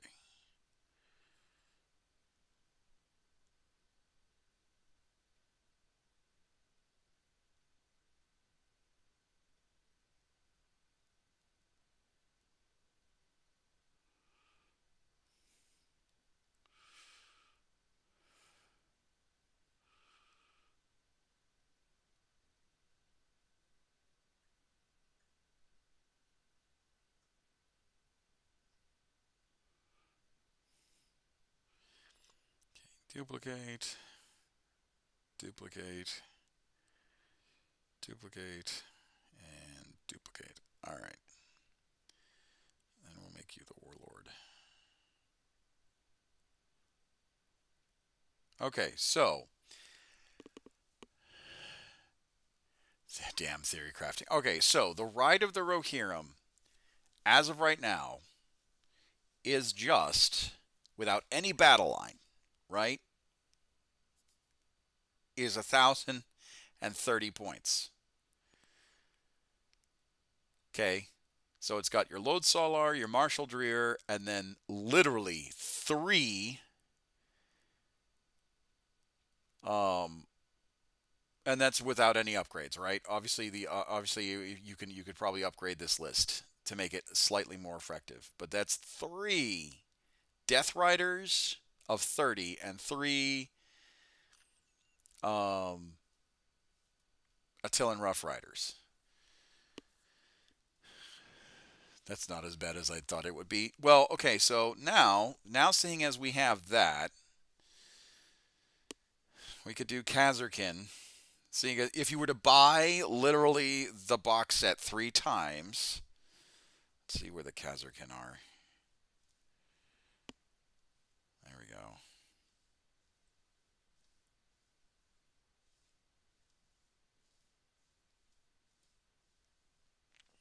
So you're at 1360 for Khazarkin. So now you got 30 Khazarkin. Let's say, honestly, it's cheaper than I thought it would be. Let's say you have a Cadian command squad.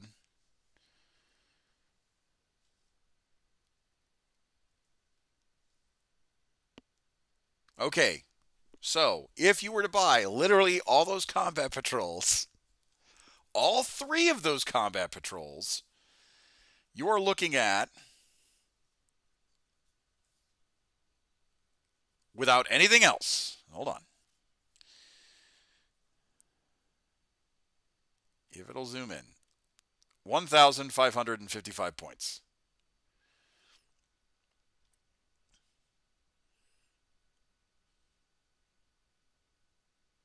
That is literally with all of the, what's it called?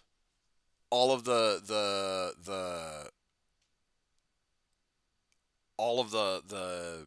combat patrols that you're buying. So you would have 30 Rough Riders,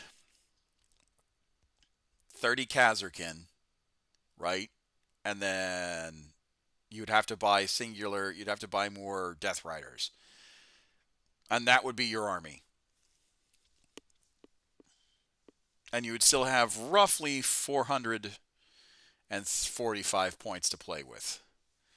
So you could probably throw in, if you wanted to maintain like the whole like mobile army.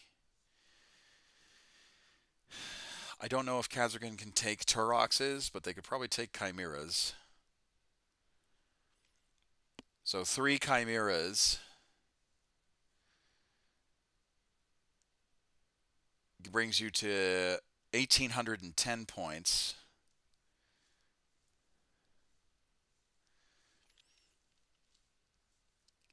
And then if you wanted like El Cheapo battle line, you could probably do Cadian Shocks. Yeah, there you go.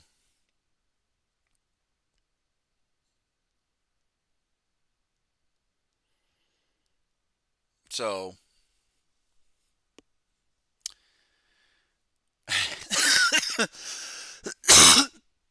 By nowhere is this means optimal, but you would have 3 Kazarkin units.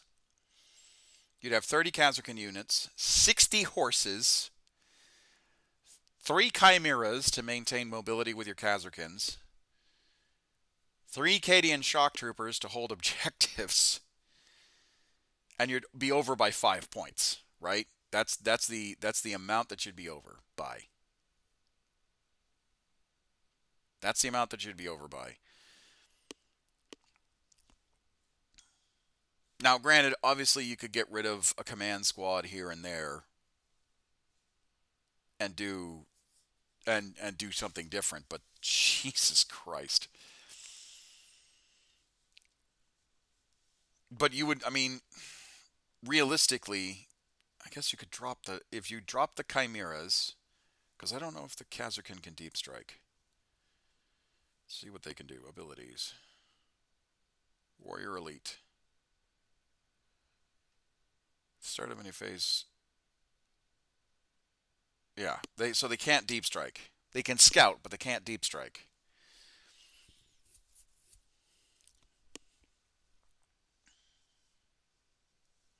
That's Tempestus Scions that can deep strike. So you would need mobility to maintain some sort of effectiveness in this army. And Chimeras, how many can they transport? 12 Astra Militarum.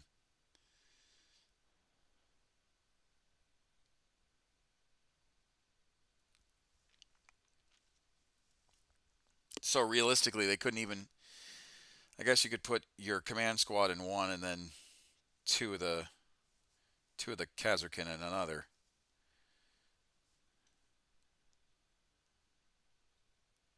But yeah, it's. I won't lie, that actually looks like a fun list. Not sure how well it would win, but the mobility, the mobility on that list would be excellent. No, I mean, I am not trying to badmouth what the Astromill.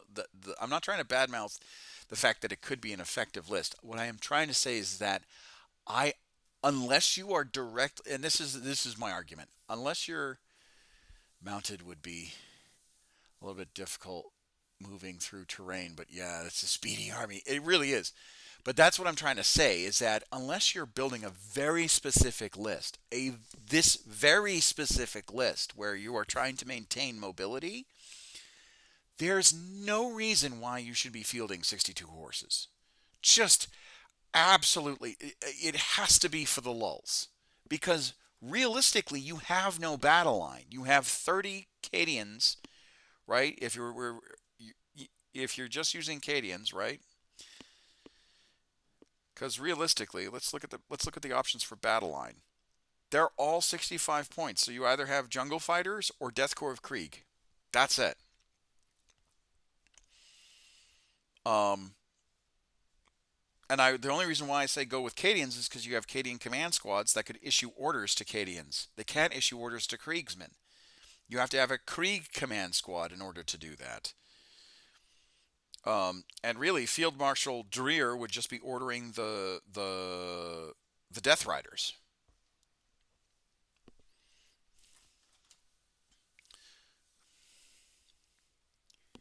I'd never get it. I'm more of a heavy metal sword. I like my tanks, big guns booming.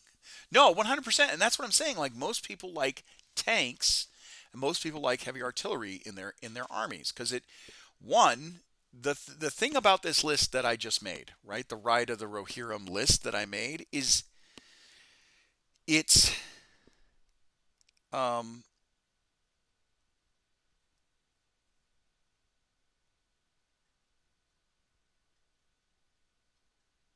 the big problem with this list is that it is so niche.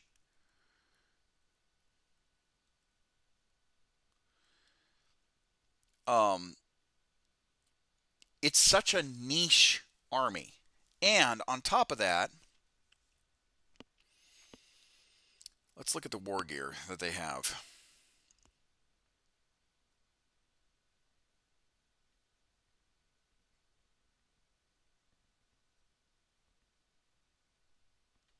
Hold on. I got a message.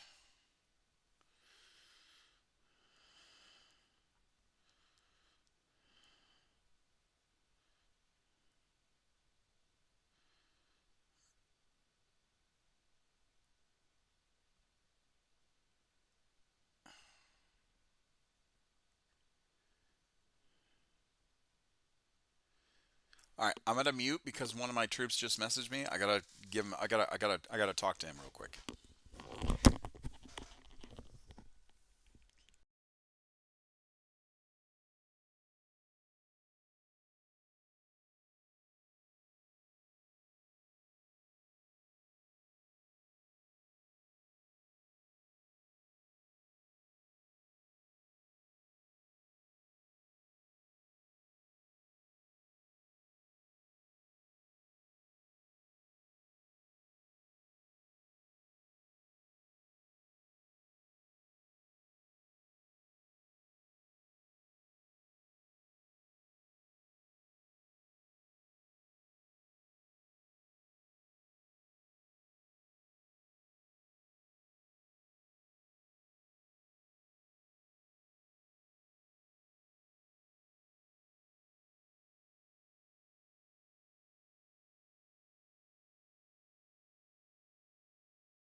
Sorry about that. Had to deal with some stuff about work. Being accountable. Yay. All right. Anyway, well, let's see.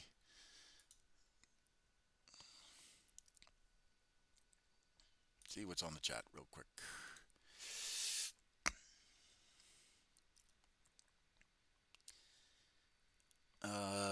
Specific stuff you said, even for tanks, maybe lots more infantry.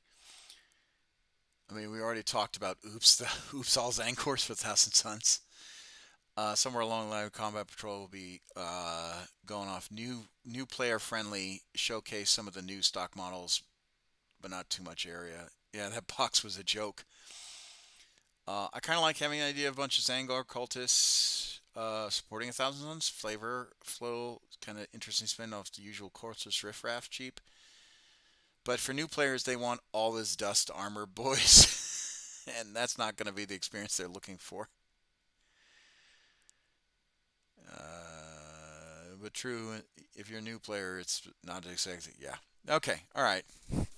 Seems we're on the same page. Yeah, no, and that's honestly kind of my biggest experience with uh, um, that's my thing about combat patrols. It should be like an introduction, a base introduction to the factions. Should give you something that's rebuyable. Like I think that's the biggest thing. Where if Games Workshop is not going to lower down prices at all, if they're like, nope, our shareholders are going to die on this hill, or we're going to die on this hill, and we don't want, you know, we don't want to drop prices down or everything like that, then conversely or inversely, or not inversely, but then they should equally then say combat patrols should be the baseline army, and then you build out, right? And then you build out. So you buy one or two or three of them, and then you build out from there, right? Fill out your battle line, fill out some different like objective stuff, have a centerpiece, and then build out from there, right? Should have a battle line, an HQ, some sort of flavor, and a centerpiece, right? Okay, and then do it from there. And then that way you actually have an army that you can build out. Ugh. Anyway, let me get off my high horse. No pun intended.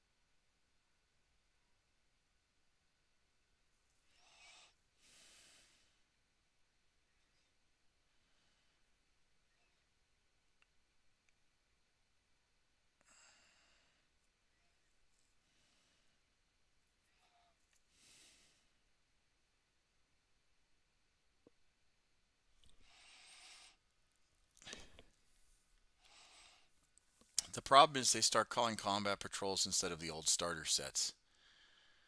It's like brand change into less of a starter and more of this is what we want to promote. Yeah, no, 100%. GW is awful at managing supply and demand as well as production capacity planning. They try to maximize profits without production expanding. Well, they are trying to solve the production expansion thing with that new factory that they're building. I think the problem is that it's too little, too late for that factory building, for the factory building. Because people have been saying, oh, they're building a new factory. That means more models on the table and more model supply and all that stuff, which is, again, all well and good. 100% for it. Think that it's a good change. But, you know, I think that your problem is it's too little too late. Like, GW got big for their britches. Like, really big for their britches. I mean, it got mainstream pretty damn quickly. The factory is probably a huge reason why they're driving up prices. It's a freaking huge capital expense. Yes and no. Like, if they're doing record, if they have a massive profit um, that they're reporting, it's clearly not as capital intensive. I mean, it probably is, but I'm pretty sure it's not going to be as capital intensive as people think.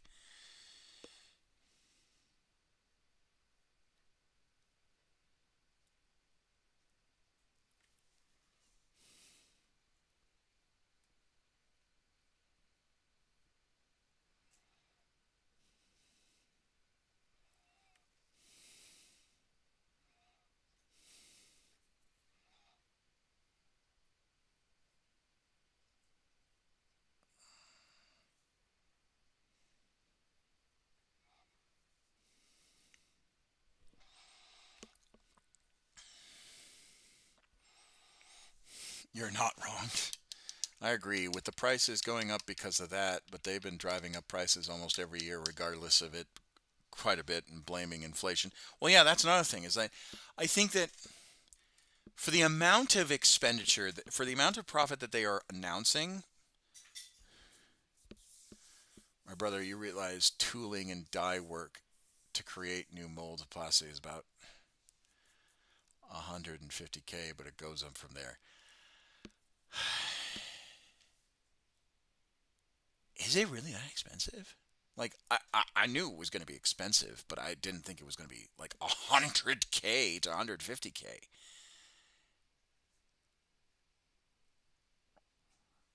That's just the molds. Oh, yeah, facts.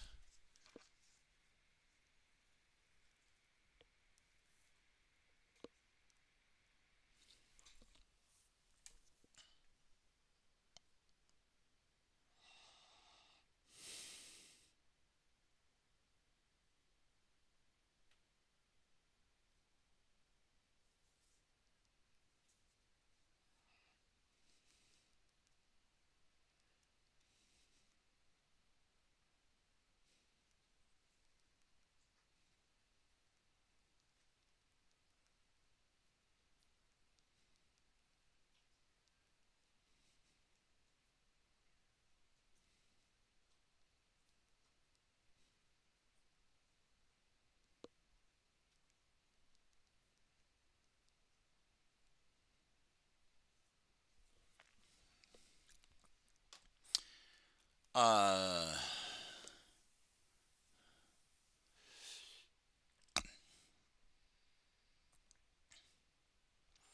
Resin printers are so good, detailed now, and even being cheaper than ever.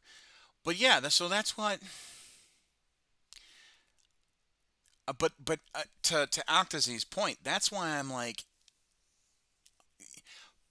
if okay, trying to get to what I think I was trying to say. If Games Workshop is using an older model of system to design the 40K brand, right? To design the models, you know, I don't think that they that that that if it was as expensive as you say it is, and I believe you, I have a hard time believing that they would have the amount of profit, just profit, the amount of profit that they've been pulling in every year. And it's gone up exponentially. Like, if you look at if you just Google GW profit worth, there's it's been going up exponentially every year for like at least the past 5 6 years, um, or at least since they've been reporting profits, right? And I think that's where I get hung up. Is that how can you say you have that much profit And then you're turning around and saying, oh, but we're investing in this and we're doing this and we're designing this thing. It's like, yes, but you're saying profit, not operational costs, not developmental costs, not expenditure costs, right? You're saying this is profit. This is after everything else is being tabulated. So you're technically making more. Unless I'm wrong. And please educate me if I am. Because I don't like being stupid.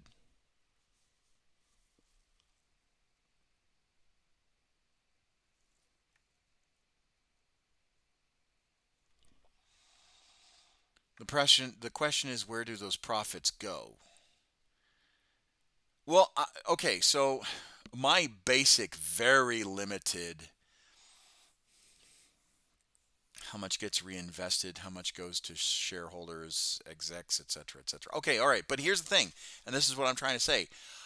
I am very like my corporate business mindset knowledge is very limited, right? I did economics 101, but from what I understand, it's profits is what the company has extra, right? It's what the company makes extra. So, in theory, right, when they report the 201, $1 million pound, right, in profit, that is money that they just say that they have, right? And I guess you could say, well, that's money before they reinvest, that's money before they get to the shareholders, that's before they get to the execs, right? In which case, okay. So maybe it's not that much, right? But this is what I'm saying. Even if let's say, let's be generous and say 80% of that goes back to the shareholders and investors. Let's say that 80% goes back. They divvy it up to where it's like the shareholders get some, the execs some, and then they reinvest, right? My argument is, why don't they tell us that? I guess, why don't they tell us that? Because then they could earn so much more grace on that, right? They could be like, hey, the amount of profit that you guys are seeing is getting pulled back into the company. It's getting put into our workers. It's getting put into our shareholders. It's getting put into our execs. It's getting put into building the factory, right? I guess my biggest gripe is that I hate it when companies are, or I'm so used to companies being greed for greed's sake, right? Because GW is awful about transparency. Oh, 100% they're awful about transparency. But I guess I'm just so used to, oh, well, if that's all profit, where the fuck does that money go to? Or are they just sitting on it because they're waiting for a really bad day? Current management is paranoid. But they don't have to be. That's what bothers me. You don't have to be paranoid. Yes, you're not going to please everybody, but Games Workshop has such a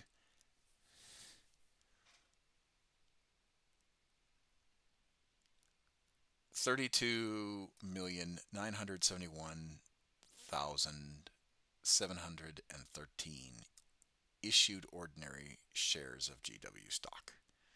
That's crazy. That's a lot.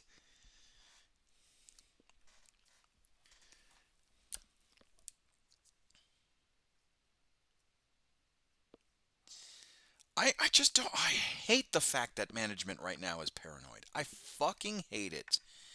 Because realistically, like, yes, I understand that management can be paranoid because a single day of bad press can really. Payout per share was, last year was 420 pence per share. So what, $5? $6? Maybe with the exchange rate, $6?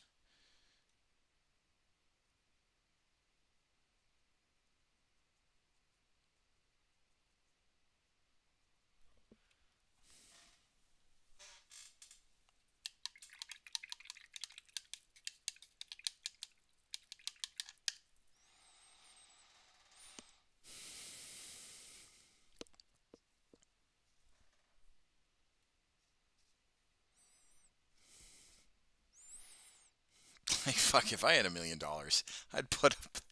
I mean, if I had a crazy amount of money, right? You know, if I had millions of dollars to spend, I would definitely put it. I would definitely try and buy as many shares as I can to basically turn around and say, stop charging people so goddamn much.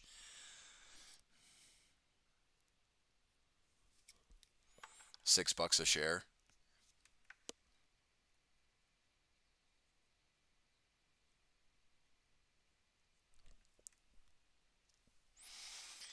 But I guess that's what I'm trying to get at is that, you know, they don't need to be. Yes, they're in competition with 3D printers. They're in competition with independent games, third-party game maker or third-party model makers. So they're getting boxed in by a whole bunch of competition, right? Whether it's other IPs, wargaming IPs like Star Wars Legion.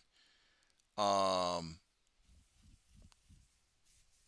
that's a dividends payout of last year. That's still insane.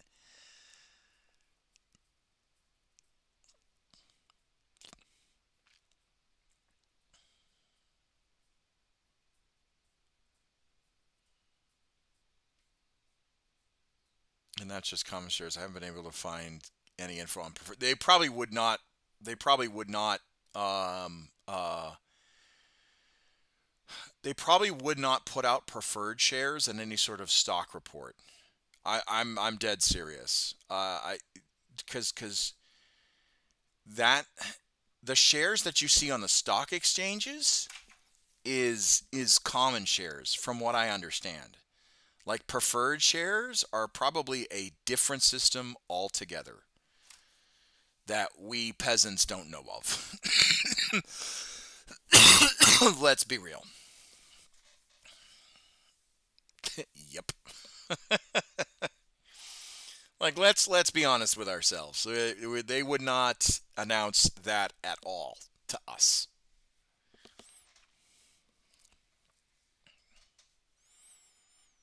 Preferred shares have different reporting requirements. Well, again, duh. Probably back. Oh no, you don't deserve preferred shares. You're too poor for preferred shares.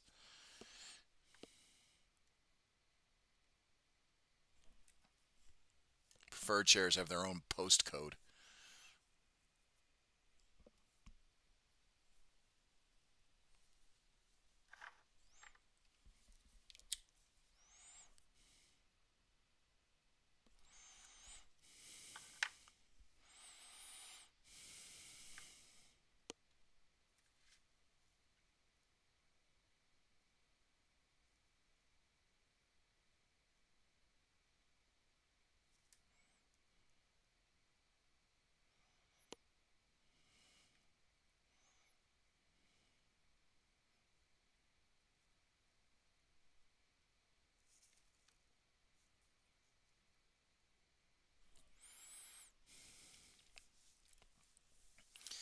But yeah, so that's honestly that's my critique of GW. GW doesn't. I understand that they're paranoid because they're afraid of leaks, even though GW leaks like a sieve.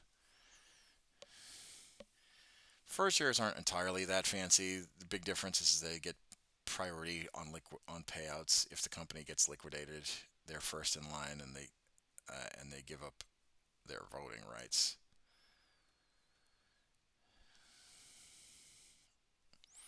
Yeah, but the point I'm trying to make is that I doubt that preferred shares are reported the same way as common shares.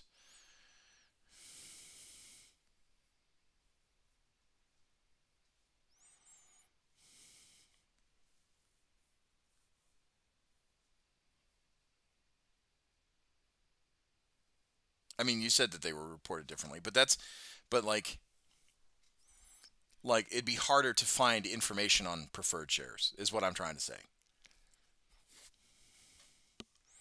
But even then, I guess the argument I'm trying to make is that like GW, right,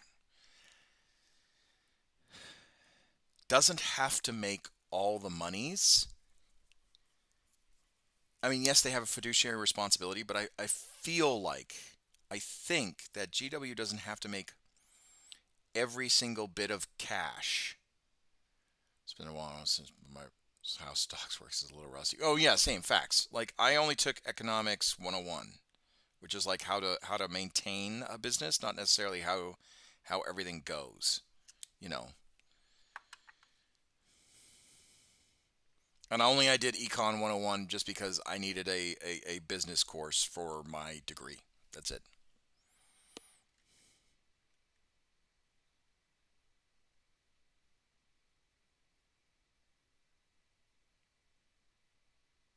But I guess I have a bit I have BCom. Okay.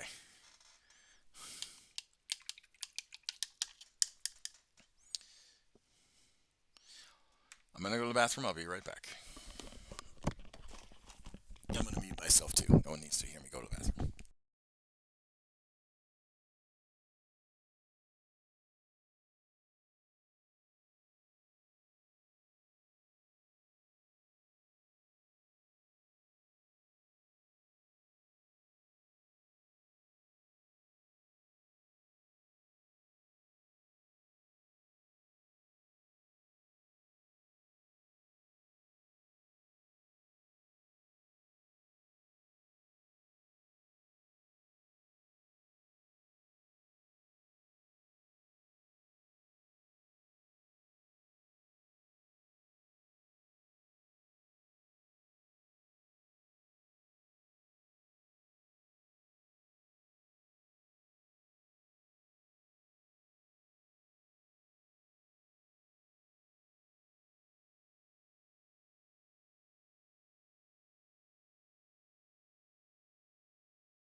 Sorry about that, folks. Like I said, bathroom break. All right, let's see if we can't crank out this team done in an hour and a half. Let's try and get that done. That'd be a miracle.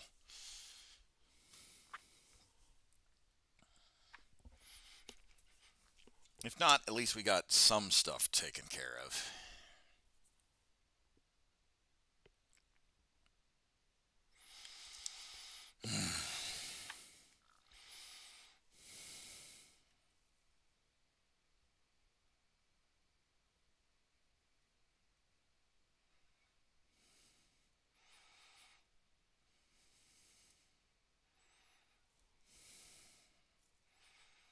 And some progress is better than none.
Since I knew my business side of the most useful aspect is giving me the proficiency to talk to management.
So what are folks thinking about the horse hearsay thing? GW doing a lot of hype, but there's probably going to be a new Horse Heresy edition launch. I mean, maybe.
Sorry.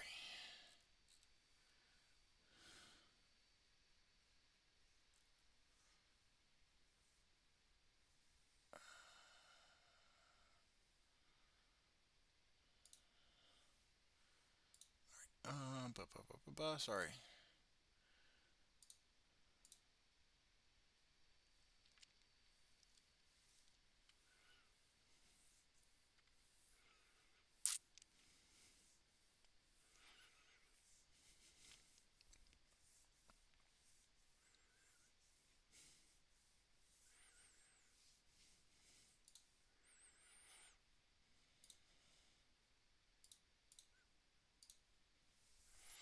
Oh.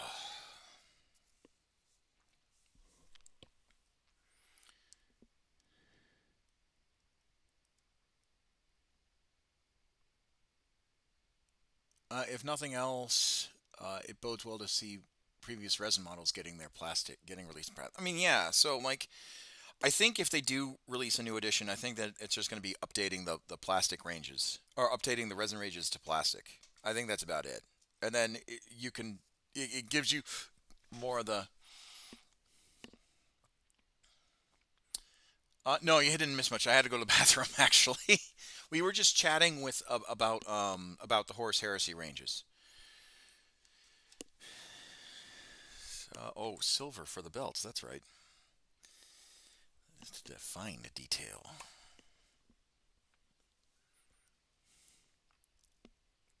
And explain some of the previews showing we thought were chapter specific models, but we're going to Heresy Legion. I mean, honestly, the one thing I do like about the Horus Heresy is that the models are still to scale with 40K. So you could make a pre-heresy or post-heresy like veteran unit that just serves as like the core, right?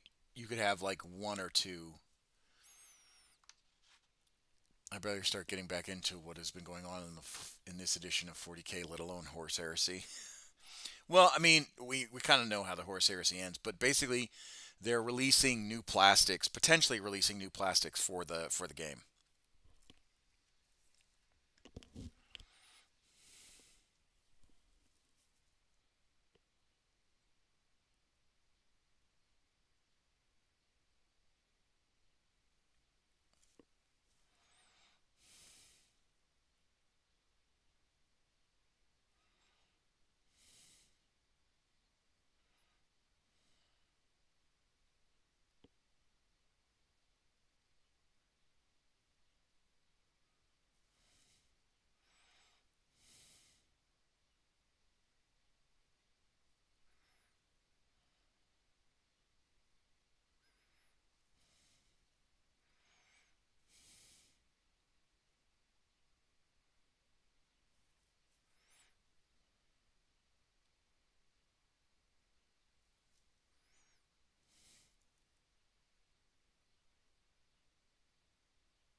Definitely, I like crossover kit bashing potential. I managed to get not sucked in too deeply into Horus Heresy when they started releasing Mechanicum. That was my. That was maybe that's what I'll do hobby wise this weekend is get a bunch of the unass. Yeah, I mean that'd be cool, and I would love to see like before and after shots.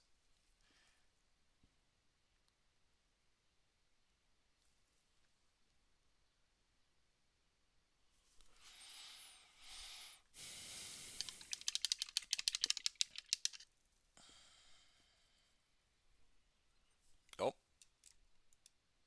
there we go.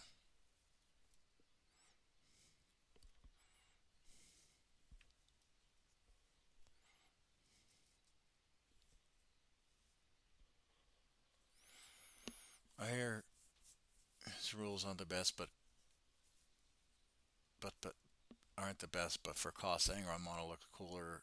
Looks a real killer in 40K.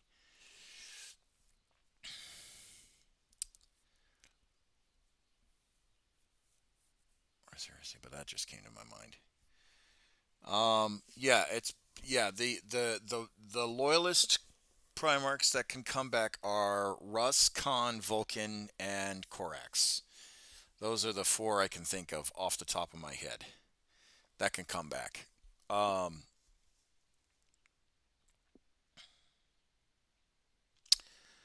I think it would make sense. I would love to see what Corvus Corax looks like, because apparently he's been hanging around in the warp, just basically absolutely haunting the word bearers.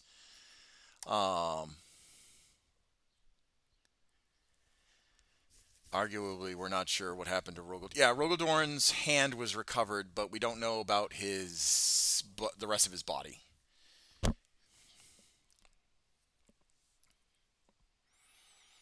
But yeah, I would love to potentially see a Demon Primarch Corvus Corax. Um, a loyal quote unquote demon Primarch Corvus Corax just be available for loyalists to purchase. That would be metal as fuck. Sorry, perpetual.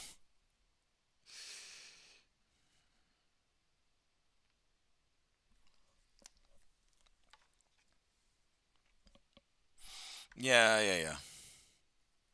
Immortal, perpetual, potato, potato.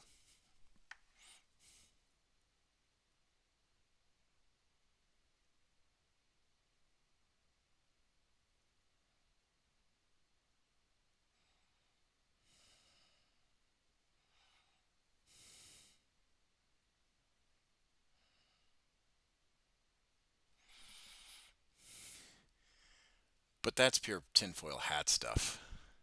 I have a few theories of how they could still get Ferris Man. No, I really wouldn't want.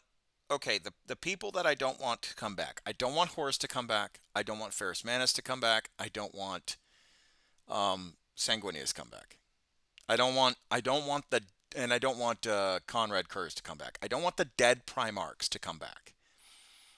Okay, because that just as cool as it would be to have Horus Heresy 2 Electric Boogaloo, like we're getting the gang back together, that kind of a thing.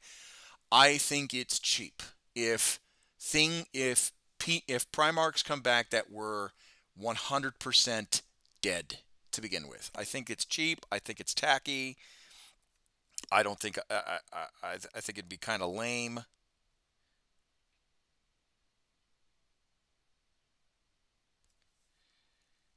Um, because death is one of those things that's the one thing in 40K that is very, very, unless you happen to be one of the very few that are perpetual and all that stuff. That is the one thing that I don't that 40K is like, nah, death is death. You die. There's no coming back from it. You know. That's why they're so specific on like, well, the emperor might come back, but it may not be the emperor everyone wants.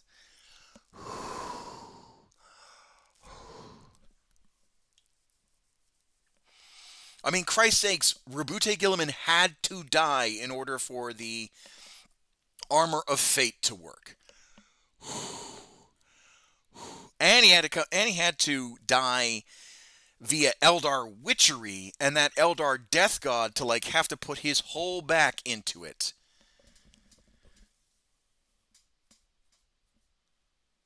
Technically, Dorn and Conrad never were 100% confirmed dead. The camera feed cut before it showed the assassin actually killing him. Yeah, but I don't know. I hope they do give I hope they do. I hope they do Corax. They would actually give the Raven Guard more definition. I mean, I know they're Codex compliant, but they still operate a different form of all the other compliant factions. Oh yeah, no facts. Facts are facts. Plus, again, if they lean into some of the fan theories that Corvus Corax is a demon Primarch, that'd be so fucking metal.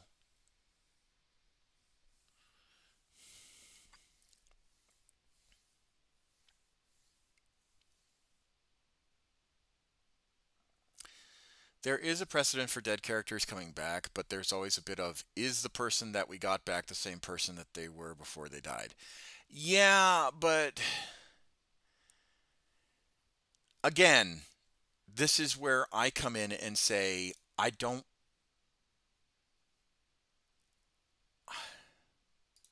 This is where I come in as somebody that loves the hobby and loves the story and say, there should be a fine line. There should be a fine line, right? Rabute Gilliman had to die before getting resurrected, right? He had to actually, his last breath had to die. And the only reason why he died, and the only reason why he was able to come back was, one, he was in the armor of fate. Two, a Eldari godling of death. The Eldar god, or a shard of the Eldar god of death, literally managed to basically, managed to use his Eldari magic to capture basically the soul of Rabute and shove it, force feed it back into his soul with the guidance of Celestine and Belisarier's call. So it was literally all three like major powers, right? The power of the Mechanicus with the Omnissiah, the power of the Adeptus Ministorum Church through and the Emperor through Celestine, and then the raw psychic power of an entire Eldar godling, a shard of the god of death, basically saying, "Motherfucker, live, and I resurrect you." And that's how Rabute Gilliman is still alive and kicking.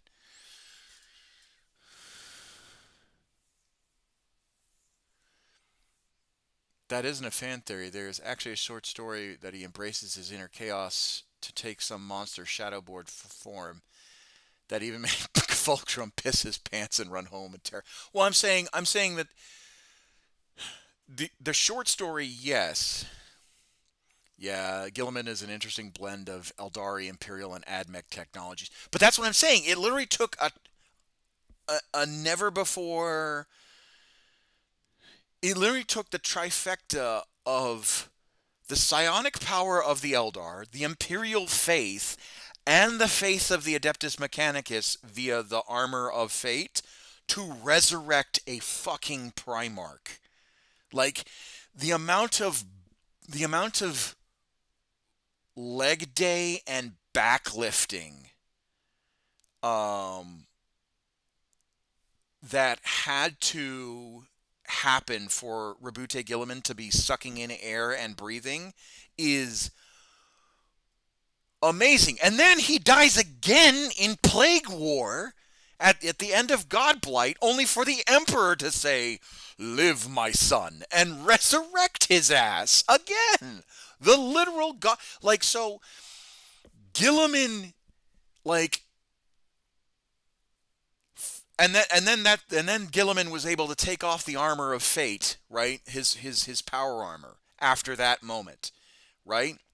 He was able to take it off for short amounts in between Plague War, um, and all that stuff. Spoilers. I know. Blah blah blah blah blah blah blah blah. Spoilers. The book is fucking almost 10 years old. Spoilers. Whatever. Gilliman is the result of the Smolt's ultra amounts of plot armor. Uh, yes and no. Yes and no. I think it made sense that the Emperor got off of his throne and managed to resurrect Gilliman because of the Great Rift, right? Again, when the Great Rift opened up, everybody got a power boost. Everybody got a power boost, including the Eldari. Spirit Seers and Warlocks and Farseers just got, they got old. They received some of the power that they had during the fall. Like that's how psionically the waves happened in the warp. I mean, they just got, they just got mega power boost. Now, granted, it did shut off the Astronomicon for 7 days, and so the Emperor was psychic awakening was a thing, yo. It was, but I'm talking about um, as the Great Rift opened up. It was after the psychic awakening.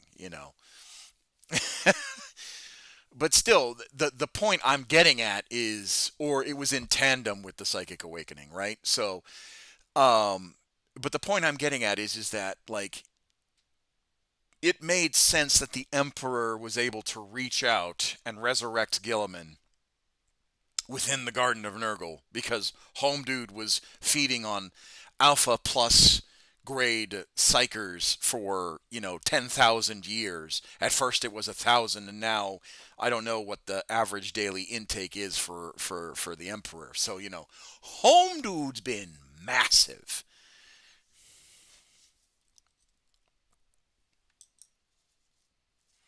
He ate his Wheaties, my guy. Well, more like force fed his Wheaties, but still.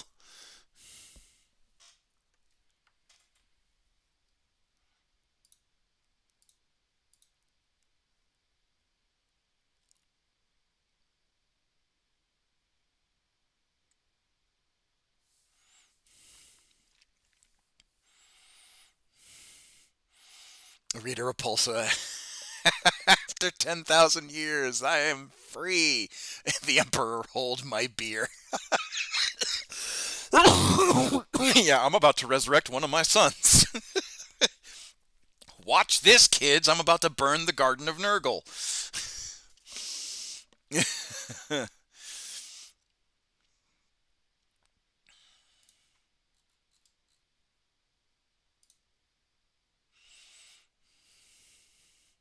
I think the new Dark Mechanicus Lesser God being born coming out to play a lot is more interesting, gives us more villains to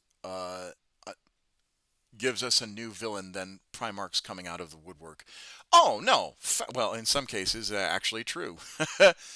Given the lion coming out of the woods, let alone the work that he does, and he's been doing work. Oh my God, the lion's been doing work.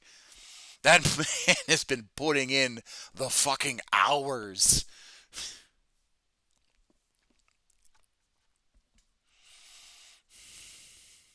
No, honestly, I want to see Vashdor. I would love to see, not now because he just was introduced, but I would love to see Vashdor. Like once he's become God, I would love to see him becoming a new Chaos God. Yeah, Vashdor, the Archifane. No, well, basically the problem I have with Vashdor is the same problem I have with Be'lakor.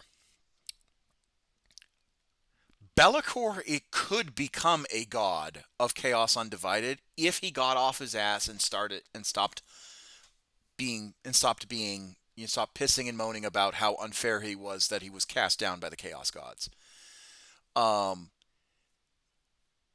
and Vashdor could become a Chaos God of machines if he wasn't in direct conflict with Be'lakor. Like, because Vashdor and Be'lakor are basically Chaos Undivided, and they both want the same thing. They want the Soul Forge.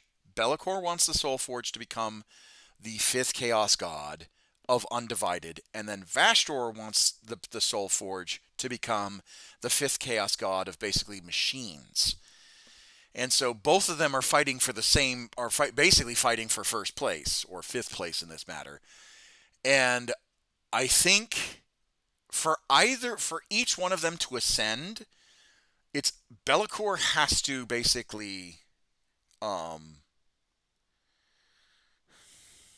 how do I phrase this?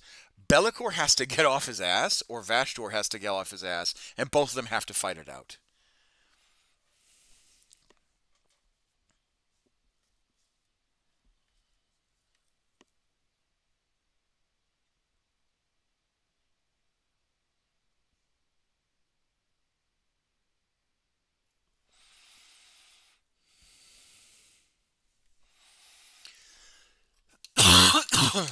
Yeah.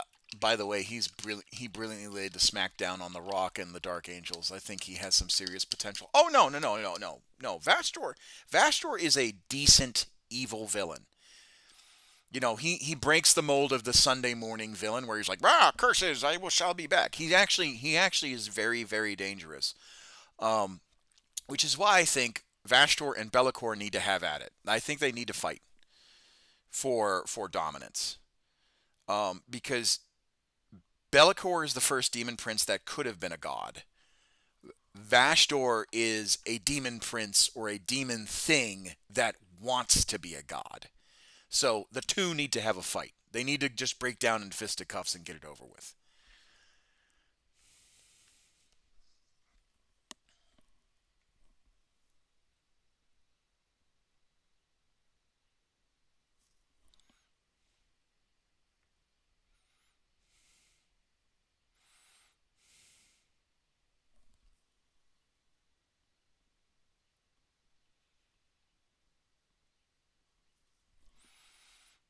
That's a big lore advance. No, 100% it's a big lore advance. And again, I like it when bad guys have teeth. I like it when bad guys have teeth because putting some skin in the game and putting some some concern on it is important.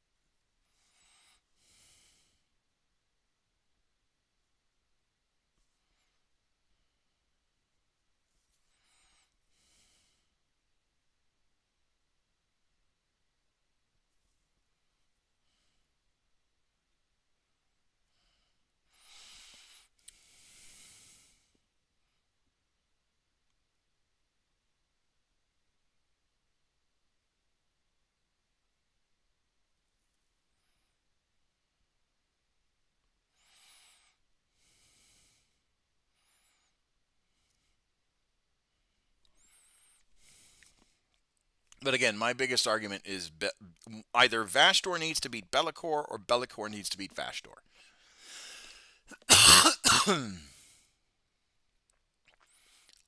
I would like to see Vastor beating Be'lakor because Vastor is uniquely 40k and he doesn't have an Age of Sigmar model, whereas Be'lakor can still be an Age of Sigmar.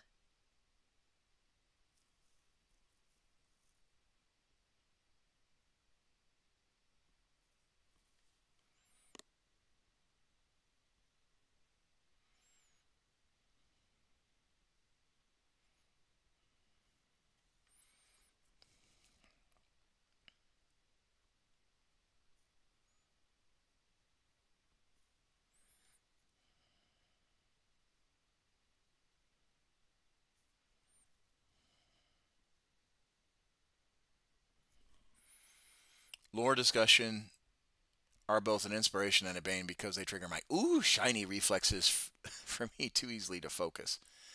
I wish they give more.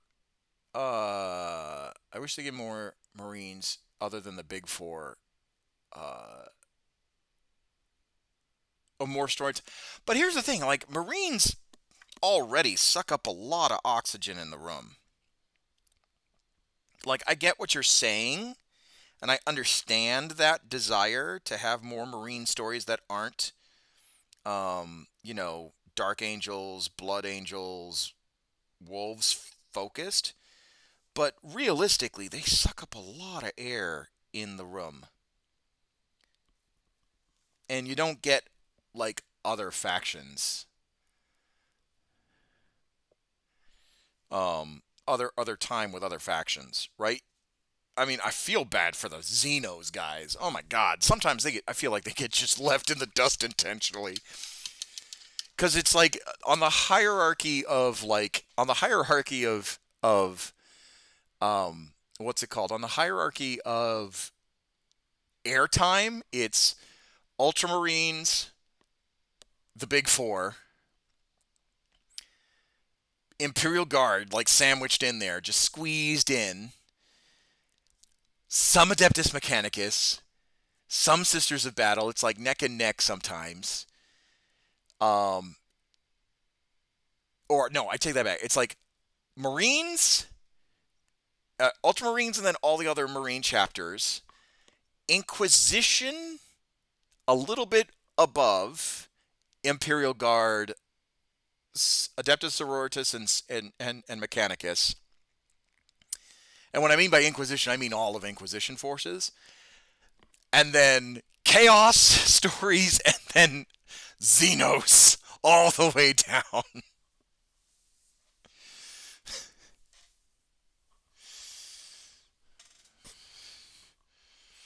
And like everybody's begging for lore. Everybody's begging for lore.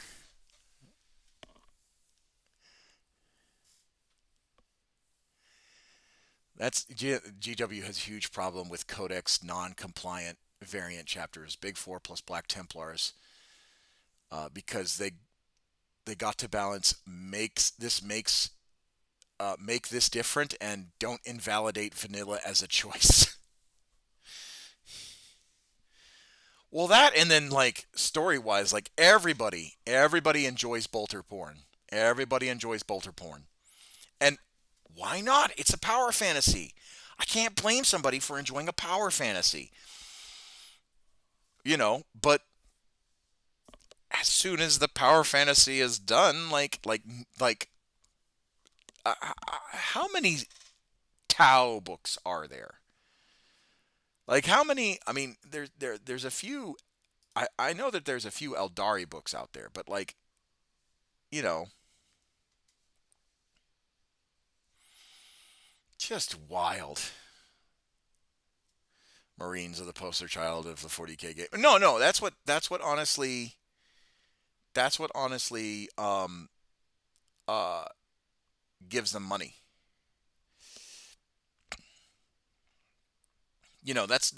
That's what pays the bills, and I'm not stupid to that. I'm not stupid to that. That Space Marines is what pays the bills for GW.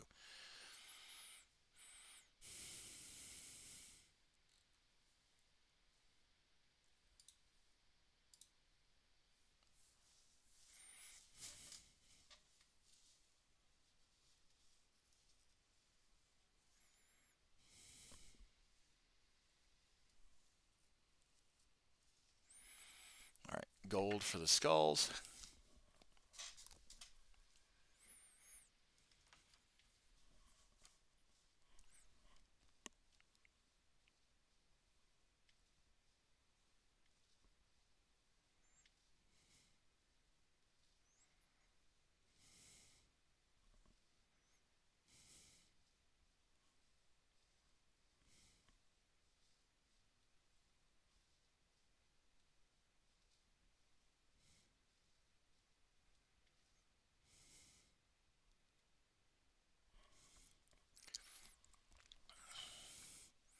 Personally, I like the guard story. Guard stories like Vrax. It feels more stakes. Everything's higher, more dangerous, means suspenseful, always enjoyable. Yeah, no, no, 100%. Like in I think in the totality in the list of like lore and whatnot, you have bolter porn, lost gun porn, and then everything else. That's about it. No, I love me. I'm a guard player through and through. I love me some Imperial Guard stories. Oh, I love me some Imperial Guard stories. Some of them, quite crap. Most of them, banger. Banger after banger. Um, uh, Gaunt's Ghost series, flawless. Frickin' Caiaphas Kane, hilarious. Um, the um, oh god, what was it? There was one other book that I really, really loved. I mean, the Eisenhorn Ravener series is fucking amazing. Oh, it was the Priesthood of Mars trilogy. Um, Priesthood of Mars trilogy is fantastic. You know, anything with orcs is usually a blast. No, no, no, no, no. But what I'm saying is that like in the grand scheme of things, people don't unless they are really vested in the lore. People don't travel outside of Space Marine books. Some people might, but most people don't. Um, and that's why I think that's where the hang up is for a lot of people.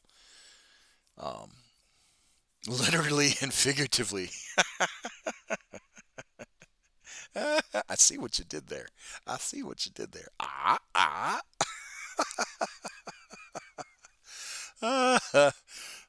We have fun here.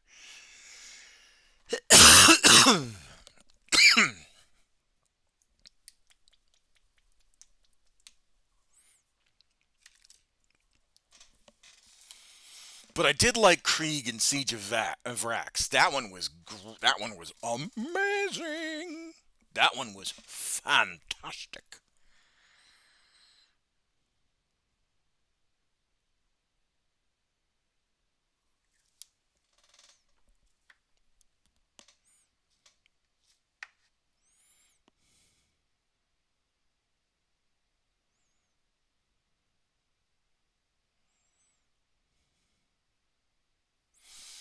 I don't think I'm going to finish this crew tonight, but got a lot of the details done.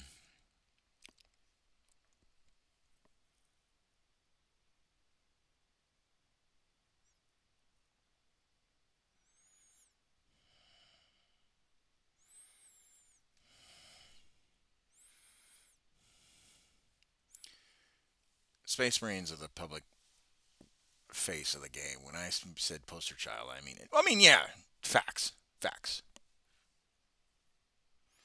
I wasn't arguing that. You know, the blueberry Marines say pay the bills.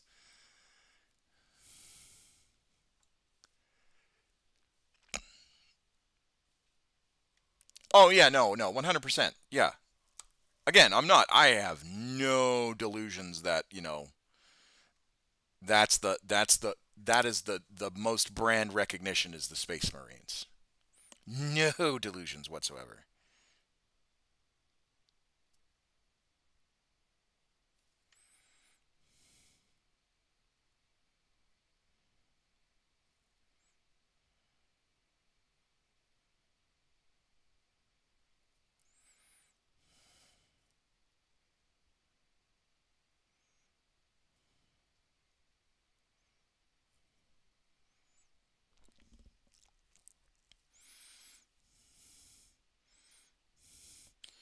Which to me is personally seems like poor marketing.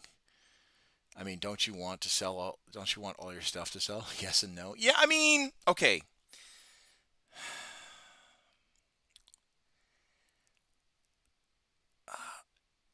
Yeah, I agree with the yes and no part. Exact. Johnny nailed it in one. That's what I was going to say. Space Marines is the gateway drug. Yep, absolutely. You, what's the target audience of your?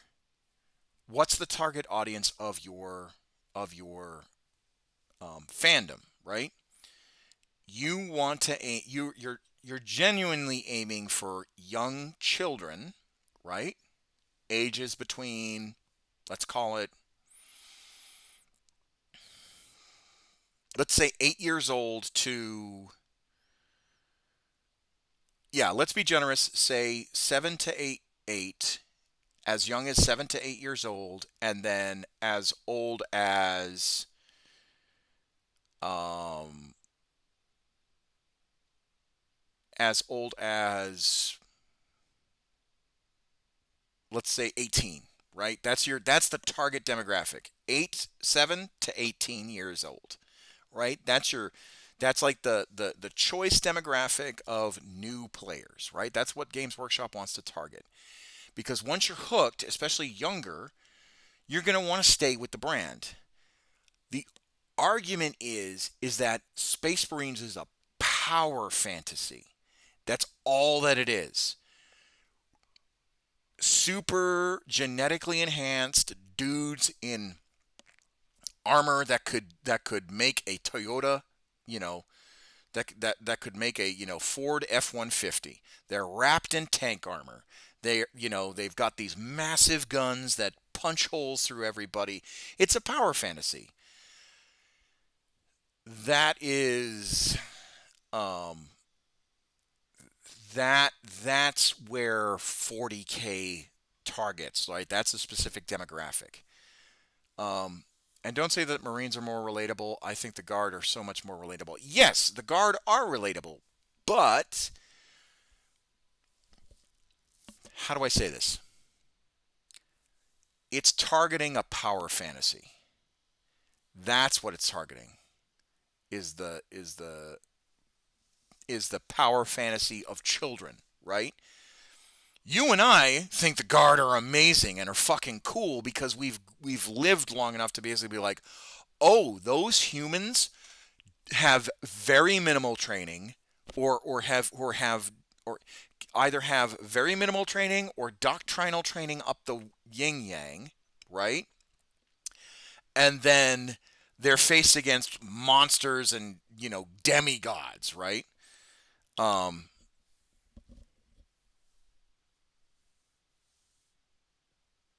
Come for the pew pew, stay for the ridiculously deep oceans of lore. Yeah, exactly. That's the thing.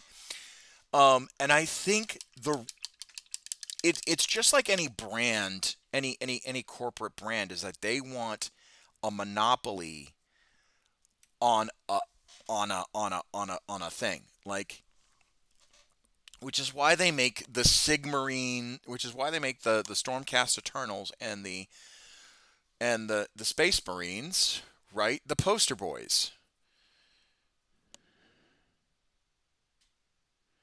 But to bring in warm bodies and hope they get them enough to stay hooked, to get them enough to hook them in the hobby. No, GW's marketing is that. 100% it is that. The problem with GW's marketing, and this is what I say, is their fucking prices.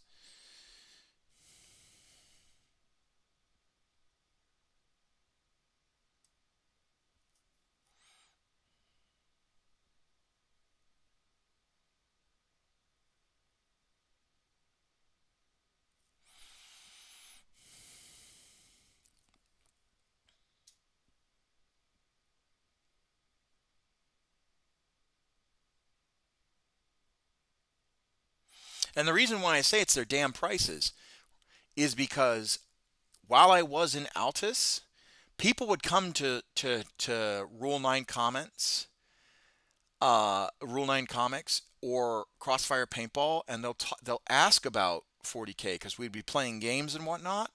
They'll ask about 40K, and they'll ask about, what you guys are playing, and we would explain it to them, and they'd be like, oh, well, yeah, I might buy a box. And they look at the box set and they balk because it's like, at the time, I think Terminators were $50 or $45. Dear God, Terminators being $45. Um, and people would be like, "Oh, so what does that get me?" And the first thing that they would ask is, "Are the models pre-painted?" Right? Um, and the first answer I would have to tell them is no, the models are not pre-painted. You have to build and paint them yourself. And then they would turn around and be like, oh, well, that's kind of cool, but if I buy this, can I play the game? No, you actually have to buy more than this to play the game. You have to buy, and you would list everything, the rule book, the codex, then the models. You would have to have time to build and paint said models. And then you would have, the dice and the measuring tape, and then, oh, by the way, all the paints too, and the brushes. And so, like, new players coming in would have to drop anywhere between, you know, conservatively back, let's say 2015, $300 to $400 to get into the game. And then that's it. I've been in at my local GW when parents come in with their kids and watches the discussion between their kids and their parents, then the parents to their GW staff. It's as awkward as you'd expect. Yeah, and that's the problem. And that's my biggest gripe. Especially in this economy where, or not just in this economy, but any economy really. Like, I think, and this is kind of a sad thing to say, I think the best time to would have started Warhammer was back in the late 90s, early 2000s. The boxes were reasonably priced. You didn't get a demi squad. You got a full squad of whatever. I think the only demi squads that you did get were Terminators, or like support characters, retinue characters, right? Um, but the rest of it was all either 10 or 20s. Um, in Tyrannid's case, it was a box of 32, and you got that. I think the only demi squads, if I remember correctly, were Incubi, Terminators, both Chaos and regular Marines, Immortals, Wraiths, Necron Wraiths, um, Tau battle suits. I think were demi squads or singular. Sentinels were singular. And tanks. Tanks and monsters. That's all I can think of. But I guess the bright side is that our piles of potential don't grow as fast anymore. GW should learn from Legion. Have 2-player skirmish starters sets with freaking Vader and Luke, or Obi-Wan and Grievous in the other boxes.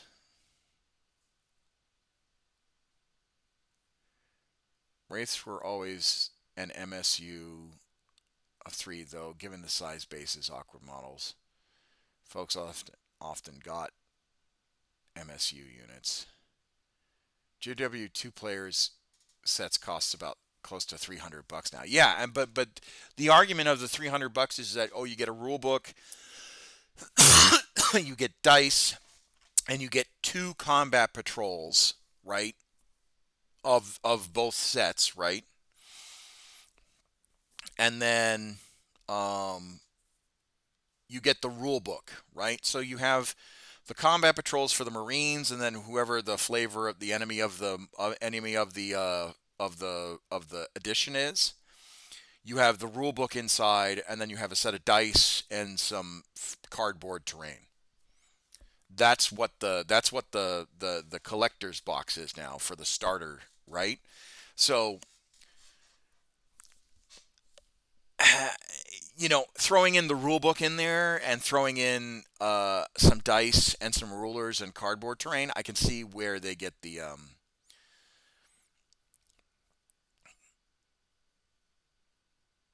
Legion box. You get everything as well, and the rules are free online. Yeah, see, yeah, Legion be doing it right. I'm not. The starter boxes are actually a lot cheaper than getting the 2 combat patrols, the rules, and the extra gaming bits. Yeah, again, Legion, 40K. I see what you're saying, Out to Z. But that's like saying a barbecue pit will burn you less than a volcano.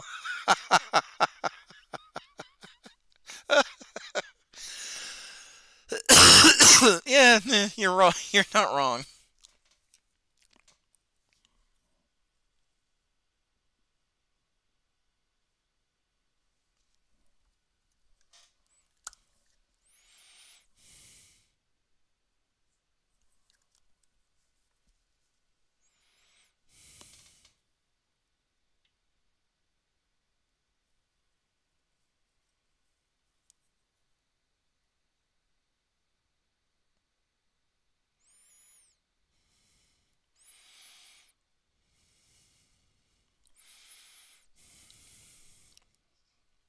You're not wrong.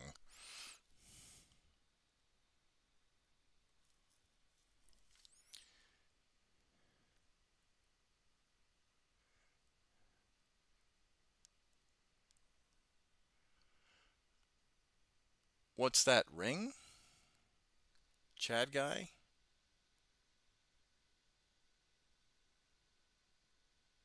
What, my ring? I'm married.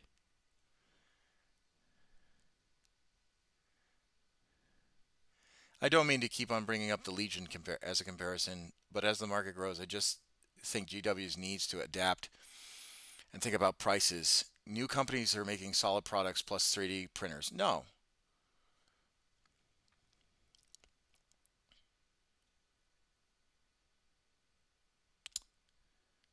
I mentioned it before on streams.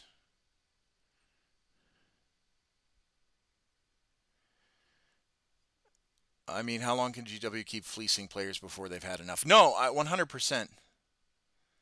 What?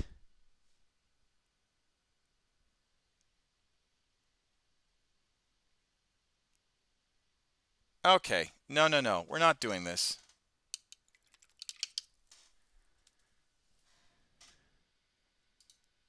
No, no, no. We're not doing this. You're getting a ban. You don't come in here and do that stuff. No, no, no. You don't come in here and saying something outrageous like that. Absolutely not.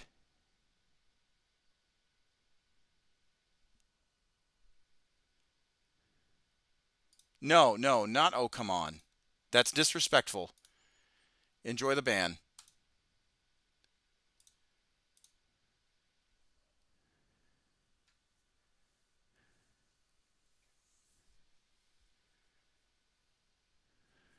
Fucking ridiculous.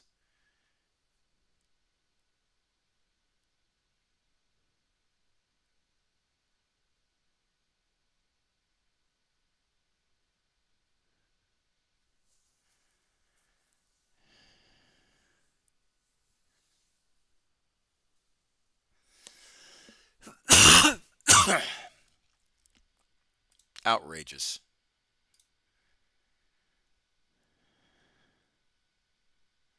I'm not going to repeat it. I'm not going to repeat it. I don't I that's one thing I don't tolerate.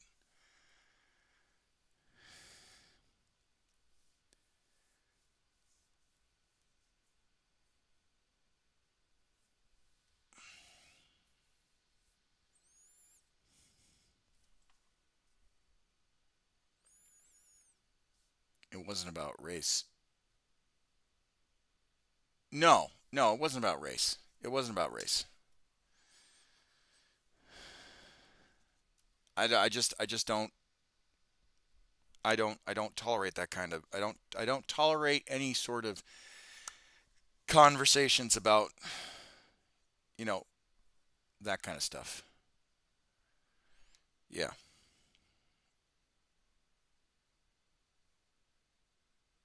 Yeah, you don't come on the stream and chat about that foolishness.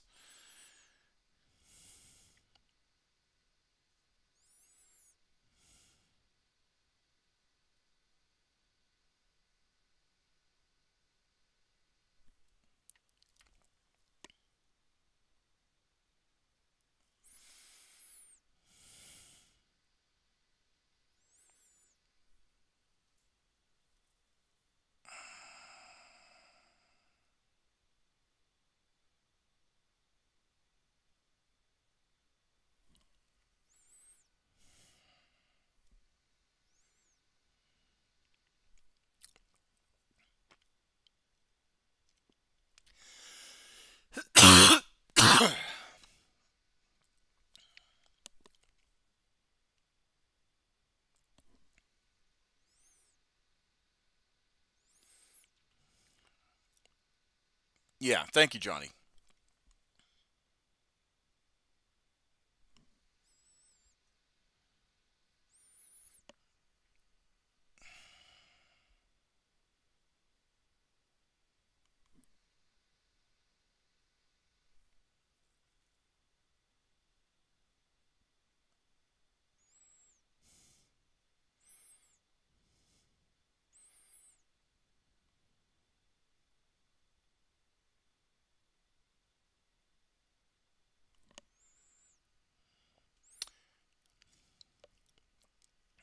I may be sounding harsh on GW, but it is because I really love the game and lore, and I'm hoping that they finally see the light as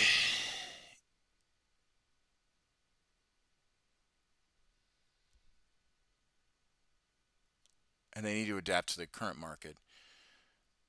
They were the big dog for so long. I actually feel that they forgot what it actually what it actually what it's like to actually compete feels. Yeah, yeah, yeah. I'm sorry. Yeah, 100%. 100%. I mean, they were considering considering how successful GW has been, right? They were top dog for a very, very, very long time. Like an amazingly long time.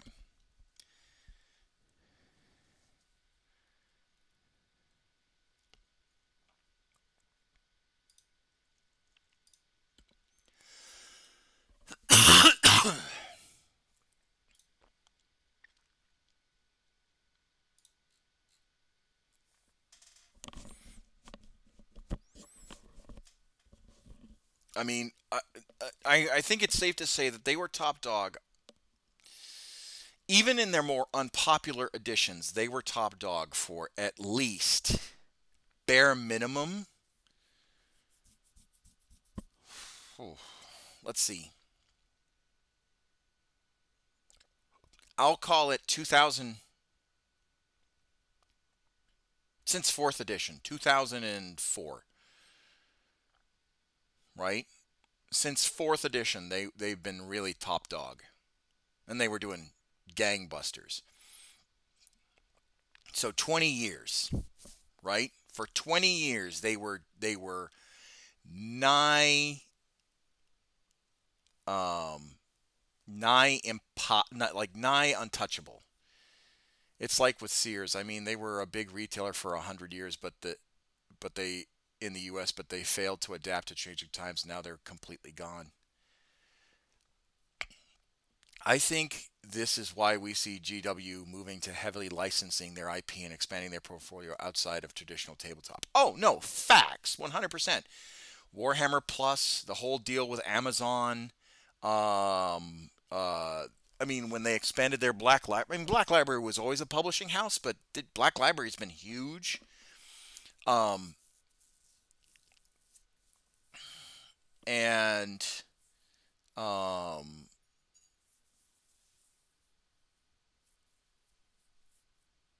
uh,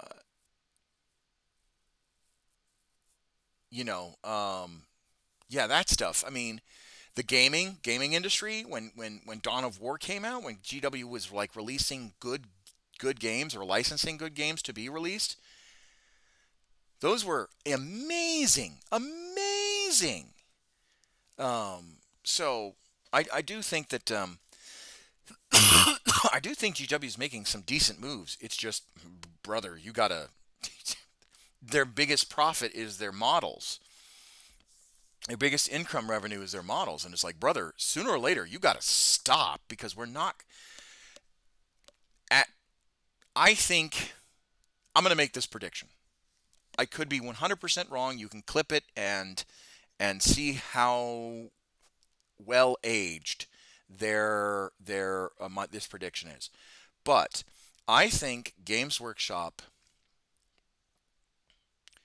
and we don't talk about three in my opinion yet. But anyway, I think this, and this is my prediction. I think that GW will have a serious scare before they see what they just celebrated their 30th anniversary. Hold on. When did they when did they celebrate no, sorry, not their 30th. They celebrated their 35th, I want to say. GW anniversary.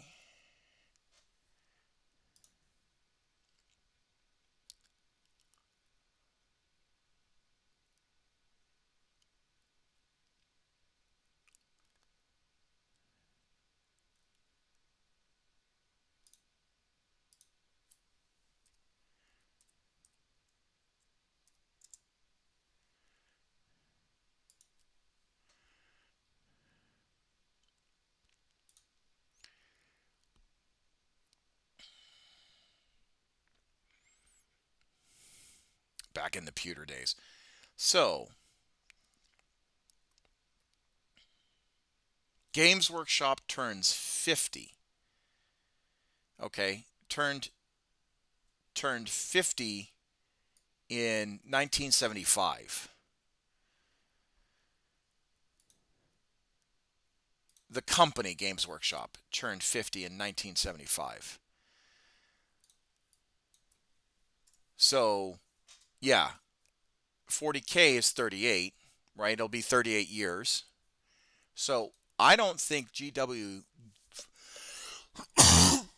if Games Workshop doesn't do anything, if Games Workshop, the company, doesn't change anything, I don't think they'll see 60.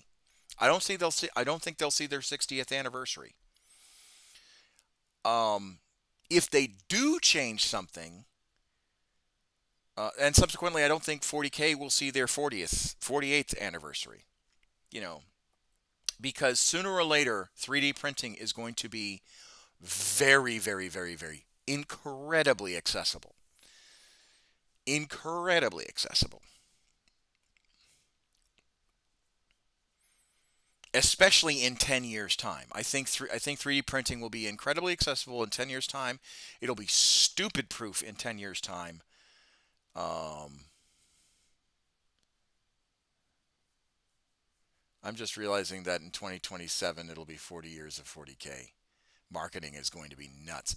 I mean, yes, but that's what I'm saying is that, I don't foresee 40K surviving if GW keeps increasing the prices the way that they have.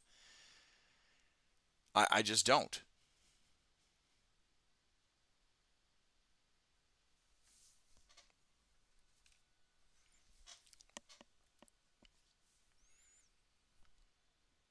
And that's my prediction. You guys can clip that. It's because of how incredible um, the models,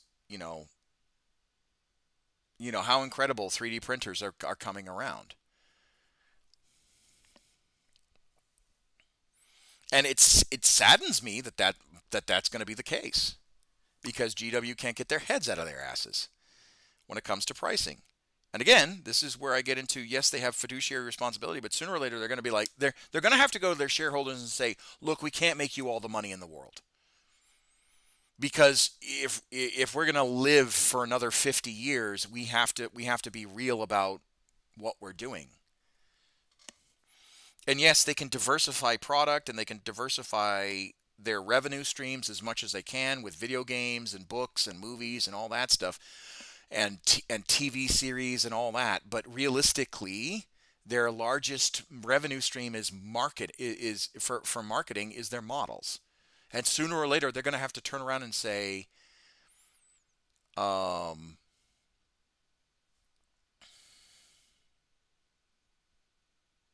you know, all that stuff. I've watched my ability to invest in 40K collections decrease as my income levels increase because their pricing has outpaced inflation. Oh yeah, no, facts.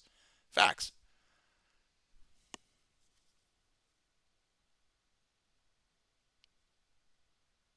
And just like Alkazi was saying, I'm not trying to complain about Games Workshop for the sake of dunking on them. I want them to be successful. 40K and model building has given me a tremendous amount of peace, outsized amounts of peace. It's been an incredible benefit for me.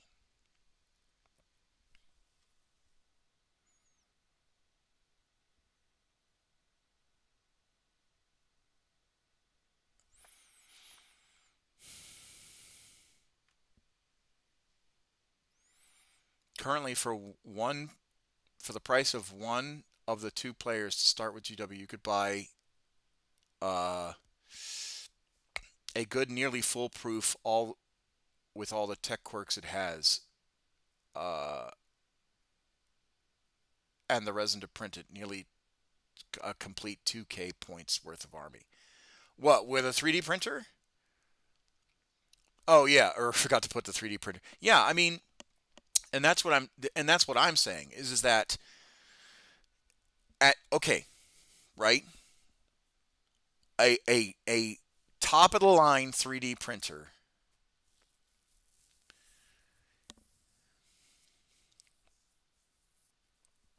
but the current capitalism models are counterintuitive to anyone other than executives taking home bonuses. They're designed to maximize short-term profits over long-term survivability. Oh, 100% facts. You know, right on the money there, Johnny. I mean, everyone's been saying that for years. It's like people, instead of a company turning around to their executives and their shareholders,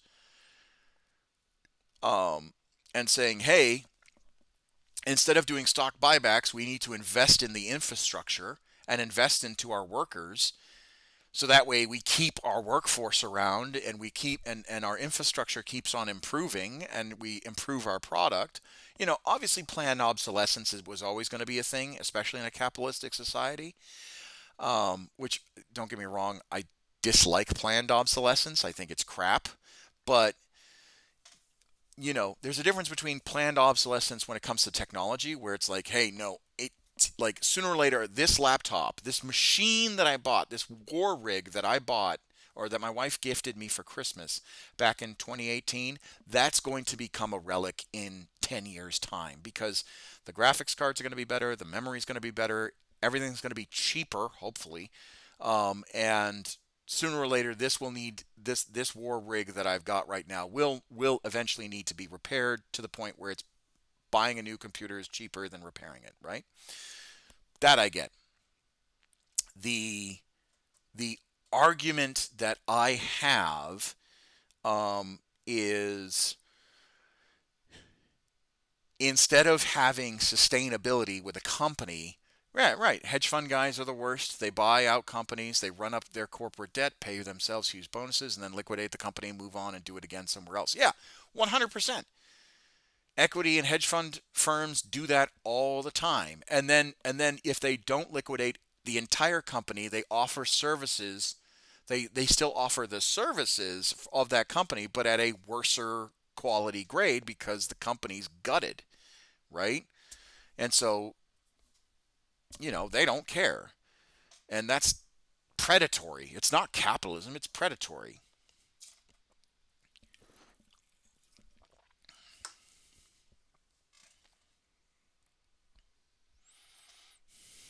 To quote to quote Ian Malcolm from Jurassic Park, you know, just because you just because your scientists could do it, they didn't ask if they should. You just ran. You ran and ran and ran. There's a reason why I call private equity firms pirate equity. Yeah. You don't need the top of the line. One of my faves is the Elgu Mars 4 printer. You can always catch on sale for around 150 bucks. It's so goddamn it's a goddamn good printer. Uh,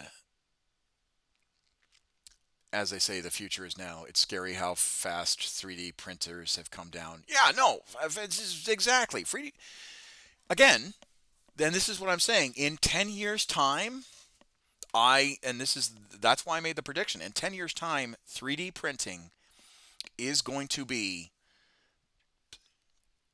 I think, on par with Games Workshop scale, detail, and modeling and whatnot, to where you don't have to worry about mold lines. You can literally model the model the way you want it to be, you know, and there's going to be programs where you can edit the positions of the model, or heaven forbid this happens, someone scans a sprue and then you can stamp out sprue bits for whatever. You could stamp out this bit and this bit together and glue them together, or combined model pieces, or you have a particular way you want to model, let's say a space marine, you put it into a scanner.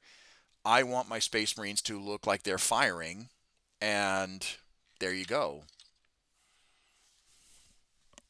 Now, if only they get to the point where part-time secondary hobbying, painting, cleaning, process, post-process, etc. Dude, they're already scanning sprues. But that's what I'm saying. Like, we're getting to that point where it's not becoming a theory we're getting to the point where it's not becoming a thought exercise. It's becoming practical.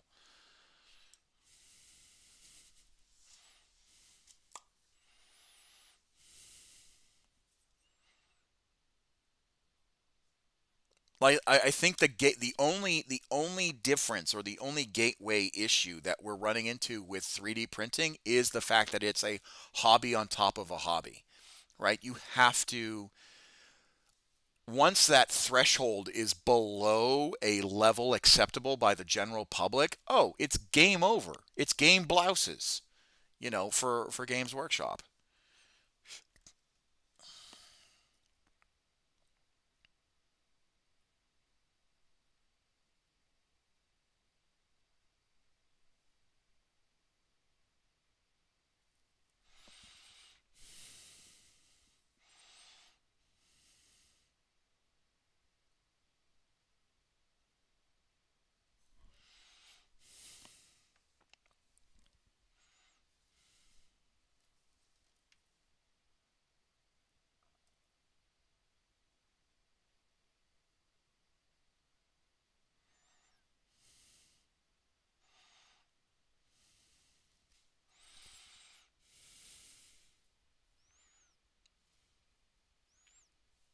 And I'm only talking about resin printers. The FDM printers are so great at doing terrain pieces and so much cheaper in the long run. There's a reason why GW is requiring official models in tournaments. Now, for the folks that are accepting that social contract, I feel like there's going to be a breaking point visible to where we are right now. And yeah, I've had a lot more fun with my FDM uh, setup for that specific reason. I mean, yeah.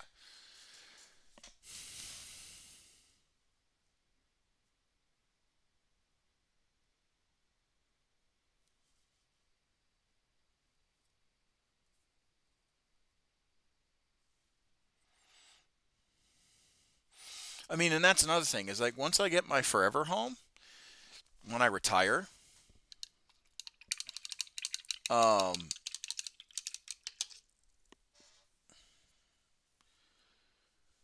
once I get my forever home when I retire, I'm gonna I'm gonna set up a battle board. I'm gonna set up a battle board. It'll have plenty. I'll have different um,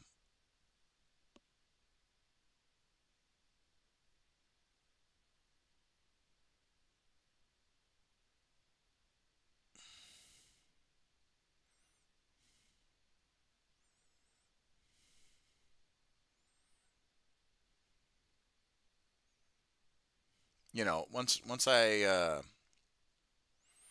set up my forever home, I'm gonna have a battle board, and everything else is gonna be solid.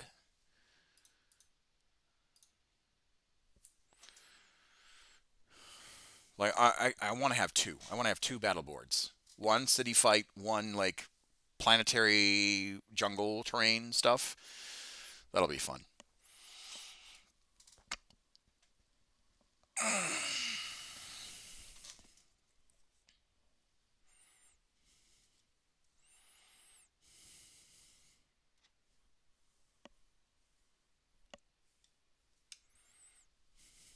And maybe a mix of one. I want a mix of one, but it's still that way. I have got like plenty of battle boards for um, uh, battle reports slash like if I want to do D&D or anything like that. You know, fun stuff. Death World, yeah.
Well, I have to go AFK for a bit. I'll try and hop back on. We'll probably pass out. Meds are kicking in. Uh, it's been great trying again. Try not. I will try not to be a stranger, dude. I appreciate you joining me. It means so much. I appreciate you coming back. Honestly, it's great catching up with you. Please, if you lost your Discord, come back into the Discord because we're gonna try and do community nights and all that stuff. You're always welcomed. Yeah, you're always welcome, Johnny. Johnny's right. You're always welcomed. But here's the thing, and I'll say this once: it doesn't matter if you're a one-time visitor or a veteran. I will still love and support you guys always because you have given me the opportunity to support the stuff that I'm doing through the charities, through the community, and building a positive beacon in sometimes what feels like the sea of morass that is despair, that is the internet. So I appreciate each and every one of you. I actually am going to end it here because I got to go pick up the girls, and I just finished the glove that I was working on. But thank you everyone for watching and joining. My name is Commissar Hecht. I'll see you guys in the next episode. Remember, I love and support every one of you as long as we work together for that brighter goal, raising money for refugees, raising money for people who are in need, building a positive community, hopefully that's troll free. I do apologize for the troll that came into the chat today and decided to say some fucking nonsense. That is a quick way to get banned. So there's that. But anyway, my name is Commissar Hecht. I'll see you guys in the next episode. If you guys like what you see, make sure you like, comment, subscribe, join my Facebook, YouTube, Twitch, Twitter, all that stuff. And remember, I will be filming later on tonight, Total War Warhammer. We'll be doing the Empire, and then I will be doing Monster Hunter tomorrow night. And I hopefully will be able to film a battle report Saturday, and then have that published maybe Sunday night or published Monday, and then that should carry you on until Wednesday, where we'll be back painting and back doing Total War Warhammer and all that stuff. Or maybe I'll be painting Tuesday and Wednesday. Well, we haven't seen just yet. Wishy-washy. Anyway, my name is Commissar Hecht. I'll see you guys in the next episode. Bye-bye.